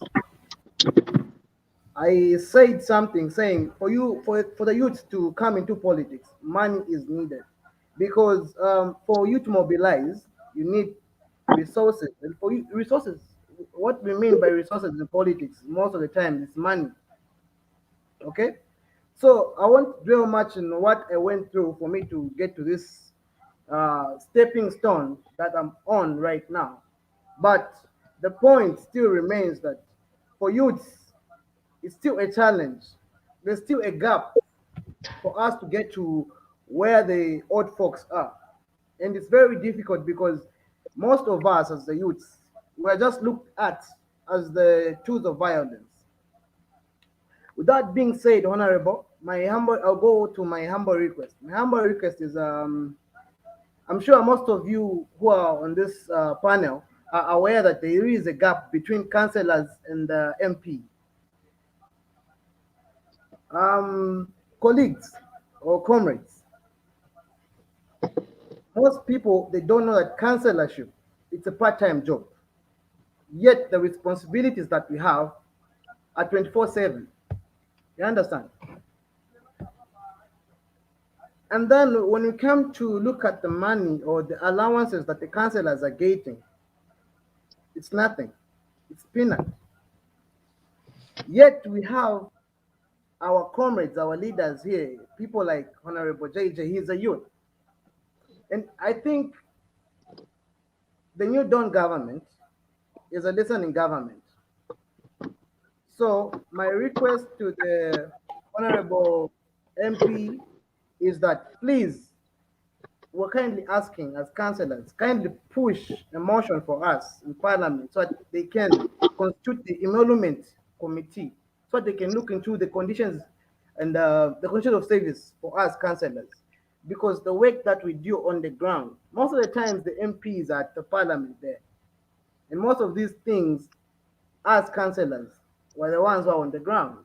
So if we can come together and let's see how we can help each other. And one thing that I can tell you, colleagues or comrades, is that councillors, for example, myself, I'm a councillor. And 5 years or 10 years from now, I'm seeing myself as the mayor or MP. But how do I upgrade to that level if the money that I'm getting right now, the monthly allowances, can't allow me? You see? That's why you see most of us, our dreams die at a very tender stage. So basically your question is, how do you progress from being a councillor and just going to a higher level due to the fact that you've got limited resources, and being a councillor you are sort of part-time? Okay, it seems Honorable Banda has lost connection or either power with his phone. He was trying to fix that, but I'm sure he might be back. He could be back. So let's pass it over to Brother Jason and then Leonard, and then we finally conclude. Tiki, you're going to give the concluding remark pretty soon, but Brother Jason, your concluding remarks. Before you do that, Brother Jason, Honorable Banda is here. So, Yoram, just summarize your question in one sentence, please. One sentence. I got his question. Okay. Yeah, so, Yoram, this is what I was talking about. I can feel your pain, because for me, I would even say it here to say, councillors, because a lot of people, they're thinking that you councillors, what you're getting, it's a lot. But it's a 3,000. But in that 3,000, you are in Lusaka. You find that every day you are at the service of the people. And then your house, your lentils are 3,000. Then what are you going to feed your children? And then someone will come with a 5,000 to say, can you help me get that plot? Are you going to refuse? You'll be collapsed. which means we are encouraging corruption. That's why I was telling Comrade Tiki. Yeah, Tiki, that corruption, we are supposed first to improve the condition of service. Because Tiki, ask this councillor what is going, you should feel pity for the councillors. They are getting 3,000 per month. So If you how do we didn't know, improve those conditions of service, Honorable? Is that do you plan to lobby for a motion which is going to help civil servants? that's why I'm saying now, it's up to us now, the registrators, to say, as we are fighting corruption, let's improve the condition of service for each and every department, for any government department. The condition of service should be improved. Because for a councillor, how are you going to fight? How is the councillor going to help the government to fight corruption if he's getting 3,000? Then every day he's in the community trying to do community work. And if he stays home, a lot of people, they will be at his doorsteps. You find that immediately he's just opening the door in the morning, you will find that maybe about 30, 40 people waiting for the councillor to address them. But he's getting 3,000. How is he going to feed his family? The children needs to go to school. The wife needs to do other things for the home. How is he going to manage? Then rentals, he's supposed to pay rentals about 3,000 or maybe 3,000 monthly. Then what he's getting 3,000. So he will be forced to steal. That's why you people who are talking about corruption, let's first start working on the condition of service, so that once we improve condition of service, then whoever is found with doing corruption, we can even put a law whereby if someone is found corrupt, it should be even a death sentence. Yes, because because anyone who is going to receive bribe will be stupid and foolish, whereby he's getting everything, is he can able to pay for his children, for what, everything at school, and buying uniforms, everything. Then you are getting bribe of 2,000, which means you're not good. But for a councillor, for Tiki, tell me how the councillor is going to survive. A councillor who is in Lusaka is getting a 3,000. Tell me, Tiki. Right. So, Brother Jason, you can add your contribution. Please make it precise so that we can close shop. Yeah, it's been awesome actually interacting with Honorable J. Emmanuel Banda. We also thank you, Brother Moon, actually, for this platform that we are using. And I feel that even as Brother J. Banda is also considering on the youth engagement, he should also consider to sponsor Z Corner, him being a businessman. Of course, don't take me serious, I'm trying to joke. But here is a serious question for you, Honorable J. Banda. Following up on corruption, you discover that corruption is just being talked in Africa, and especially in Zambia, due to the fact that I feel personally that youths have been neglected for too long, and they have been used actually as facilitators of corruption. Because if a big fish actually knows that is corrupt somewhere, somehow, is ending up on looking for the youths actually to mobilize, turn them into mafias, or because of lack of unemployment. Because if you look at the unemployment levels among the youths, it is too much. It is way too much. It is way too much. That's why it becomes easier for these big fish actually to use the youths to cover up. Now, we have heard, of course, the government is planning to employ like 30,000 teachers and 20,000 nurses. But those are the people actually we may call the literate ones, those who have got paper qualifications. But are the youth and the businessmen Emmanuel J. Banda, as also a legislator, how do you think we can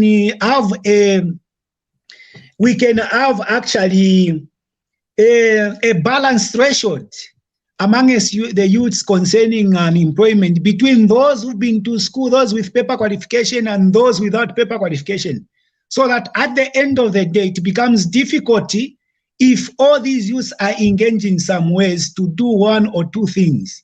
How would you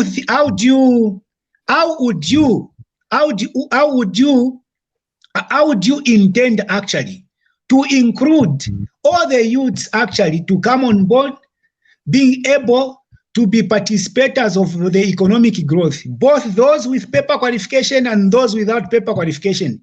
Because especially these without paper qualifications, they are the most actually victims to these big fish. When they know that we are fumbled here and there, they are going to combons, they buy amabange for these youths, and at the end of the day, they are going to be used for violence and a lot of things. So as a young politician, Comrade JJ, how would you love the government of Zambia to see that every youth, those with paper qualification and those without paper qualification, are engaged in economic activities? I submit, Brother Muna. And let me just say good night to all of you, but I'll be following up in the background. It's been an awesome discussion. Thank you so much. I submit. All right. Thank you. Thank you. Thanks, Jason. Jason, me, what I believe is for us, first and foremost, as youths, we are the majority in Zambia. The first thing we are supposed to do as youths, we should believe in ourselves. Because even this corruption, as we have said, these old folks, they are using us youths as the ladder for corruption.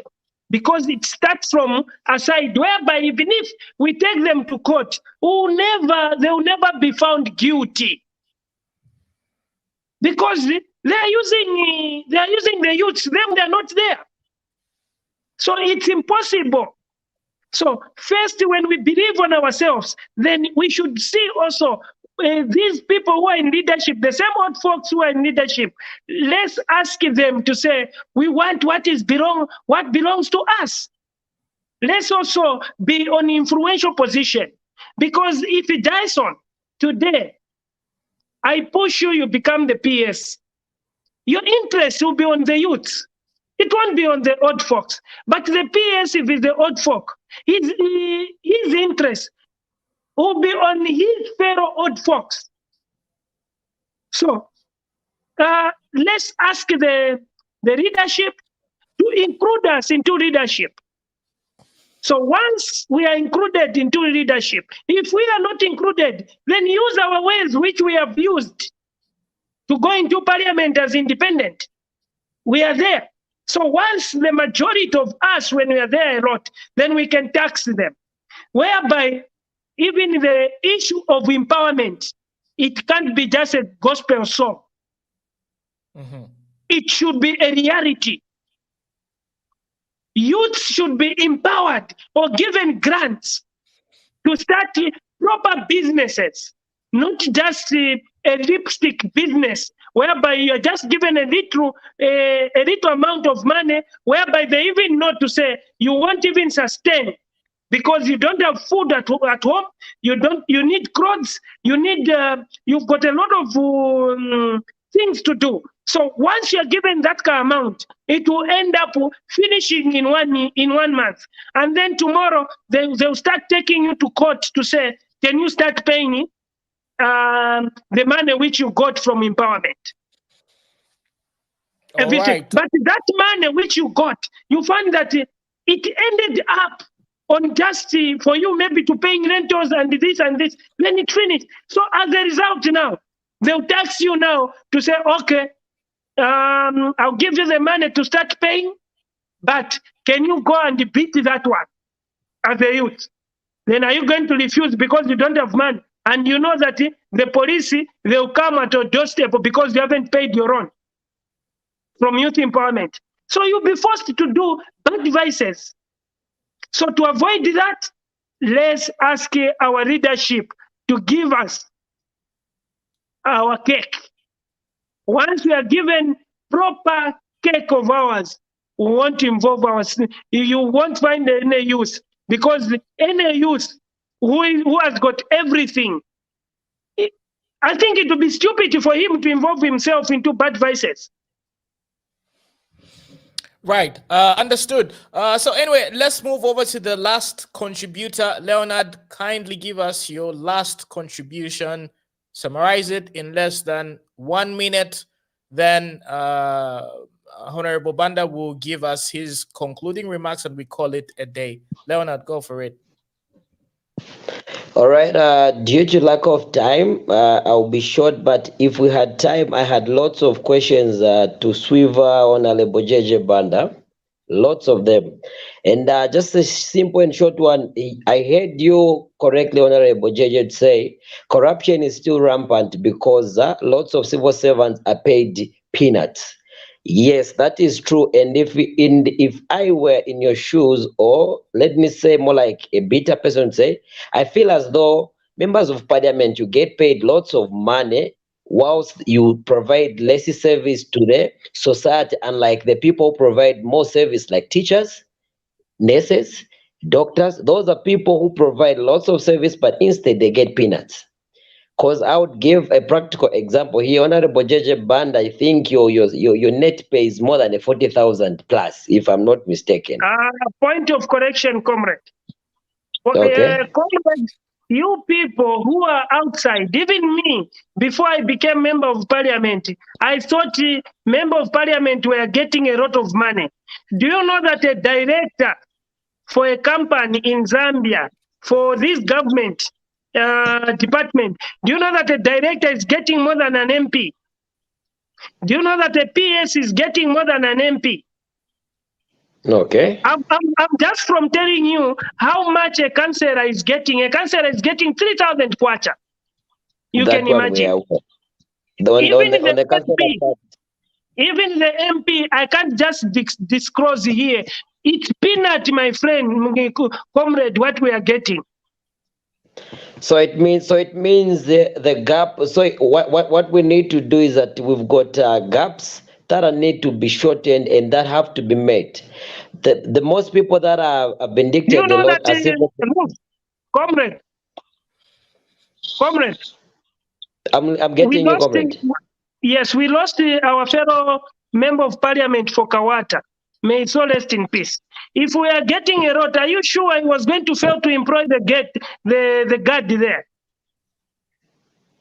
Now, my friend, what we are getting, it's peanut and what the community demands from us, it's a lot. We receive a lot of calls, but what we are getting, it's nothing. Ask the councillor here is here. That's why even the councillor was crying. Even the condition of ours, they are supposed to be improved. So it means this is the more reason why lots of members of parliament and ministers are corrupt, because you guys get peanut.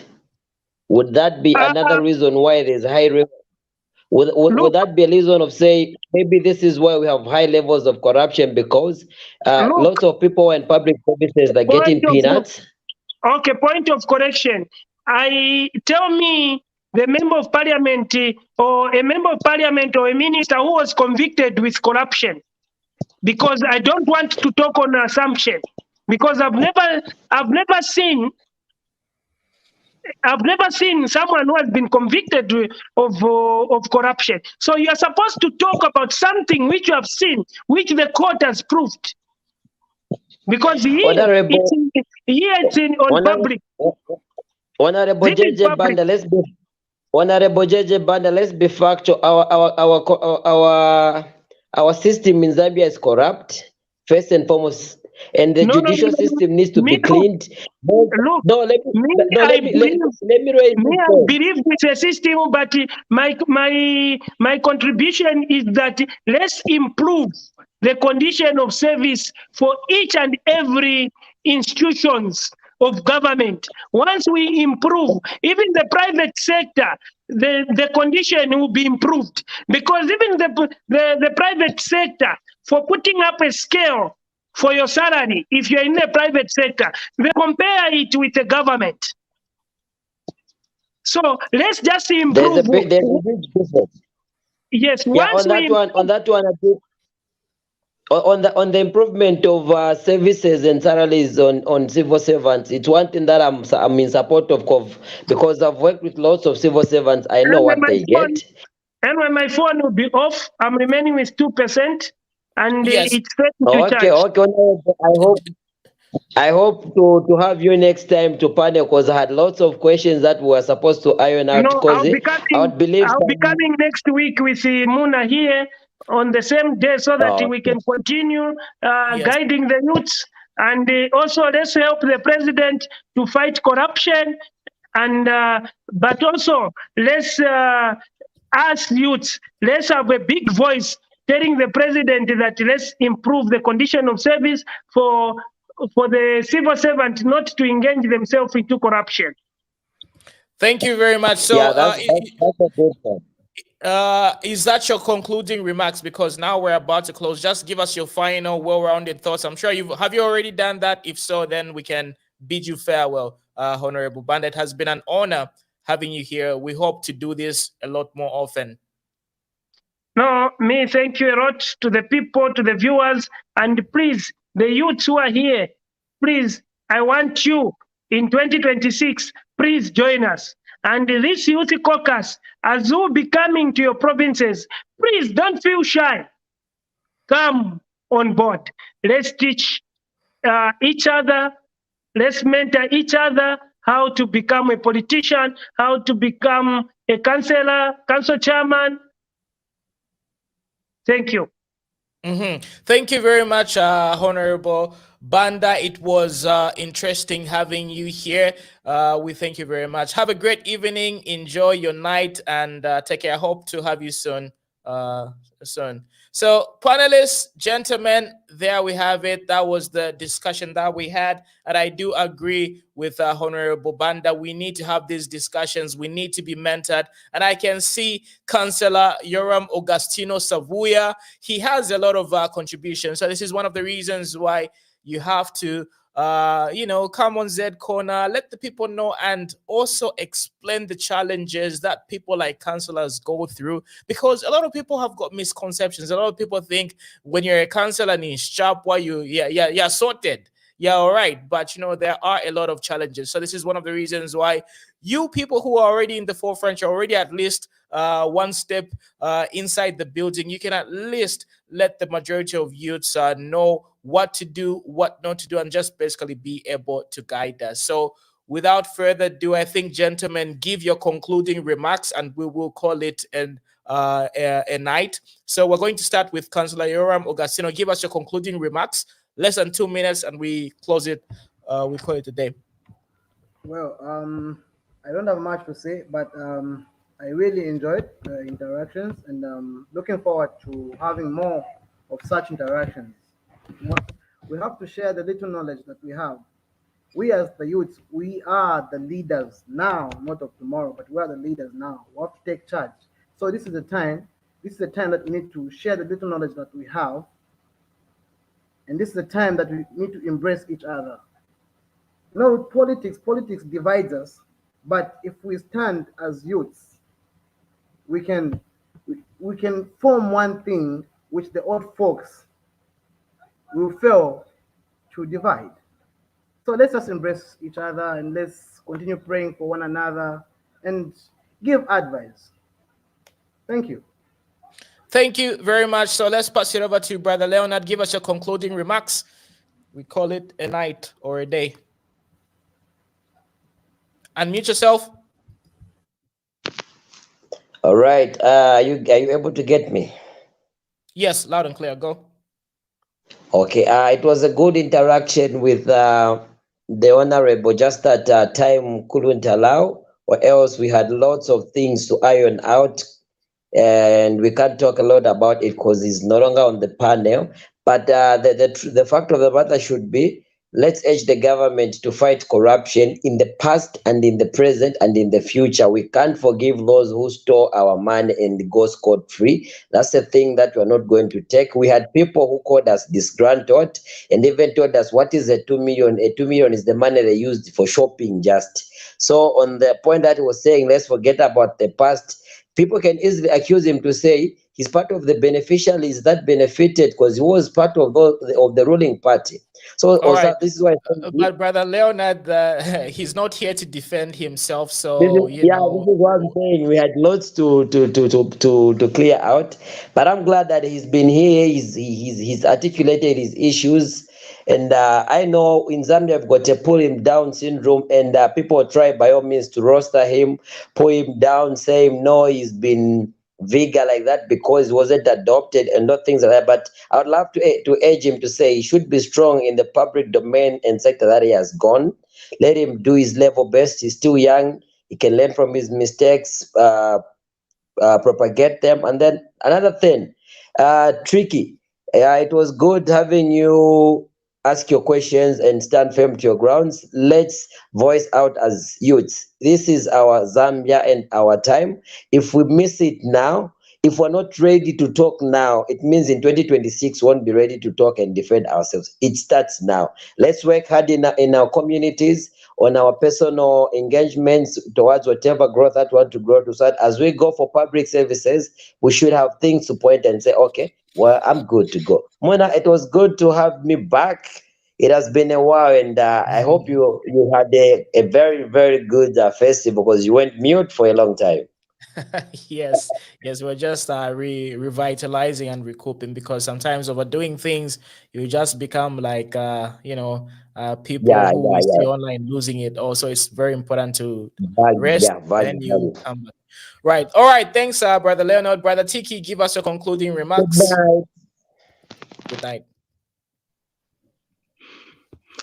Thank you, Brother Muna, yet again. It's good to be back. I know I was away for a very long time as well. Mm-hmm. Yeah. I think one thing as young people, a take home from today's session is, let us not condone corruption. Okay, at whatever level it is, let us not condone corruption. And a small salary shouldn't be an excuse to participate in corruption, because when you're caught, you are arrested. Okay, and let us, perhaps advice to my fellow youths also, let us live within our means. Okay, let us live within our means so that you're able to buy food, you're able to pay for accommodation, and you're able to survive till the next salary. I know civil servant salaries are not as they should be, but hopefully the government will continue taking care of them like we have seen in the first 14 months. Kudos to President HH and his government. And we hope the other sectors can be taken care of as well. And I think let's also continue to call a spade a spade. Okay, corruption is corruption, theft is theft. Of course, we've not seen people being arrested and convicted, but the fact that the Anti-Corruption Commission is able to call people over alleged cases, and some cases are still active, it's interesting to see the end of these cases, because enough is enough. We are people that have been to school. We are people that are exposed. We are people that have been affected. And therefore, we need to encourage the supremacy of our constitution. Otherwise, we spare the rod, we spoil the child. We do not fight corruption, we spoil ourselves. We spoil the generations to come. We spoil our motherland. Therefore, let us hold our firm. The same way we made that important decision on August 12th, let us continue to make these important decisions and standing our ground. Thank you. Right. Thank you very much, Brother Tiki. Honorable Banda did raise a very good number of points, and just like he said, right, we need the youth to participate. We need a lot of youths to participate. And this is one of the reasons why the Youth Caucus initiative is obviously being formulated. And they are obviously going to be pushing and lobbying for more notions and bills in Parliament to include not only the youth, but also the differently abled as well. So this is one of the reasons why we need to have these conversations so that we can be enlightened with regards to how things can be done. Because by the end of it all, no matter how brilliant you are, no matter how knowledgeable and wise you are, if you are not really inside the building, you can't really do anything about it. By the end of the day, you're just going to be speculating and just making noise outside of the influential house. So this is one of the reasons why we need to have conversations with people who've actually succeeded, people who've actually made it, and they are in that particular parliament where these decisions are being made. So this is one of the reasons why we need to rally behind our fellow youthful citizens so that we can be able to talk the same language and be able to understand and work together. So that is ultimately the most important thing. Of course, there's obviously differences in approach, and this is where we need to educate ourselves and point ourselves in the right direction.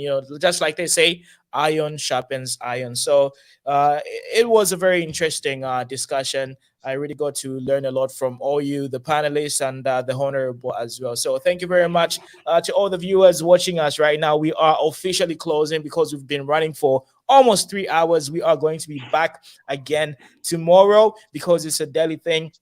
Hopefully, we're going to have some more influential people. Hopefully, I'm going to be able to get some more members of parliament, people from the UPND, other opposition political parties, etc. So we are definitely going to keep the journey going. So thank you very much for being part of Z Corner. We sincerely appreciate your support. So from me and Tiki, have a great evening.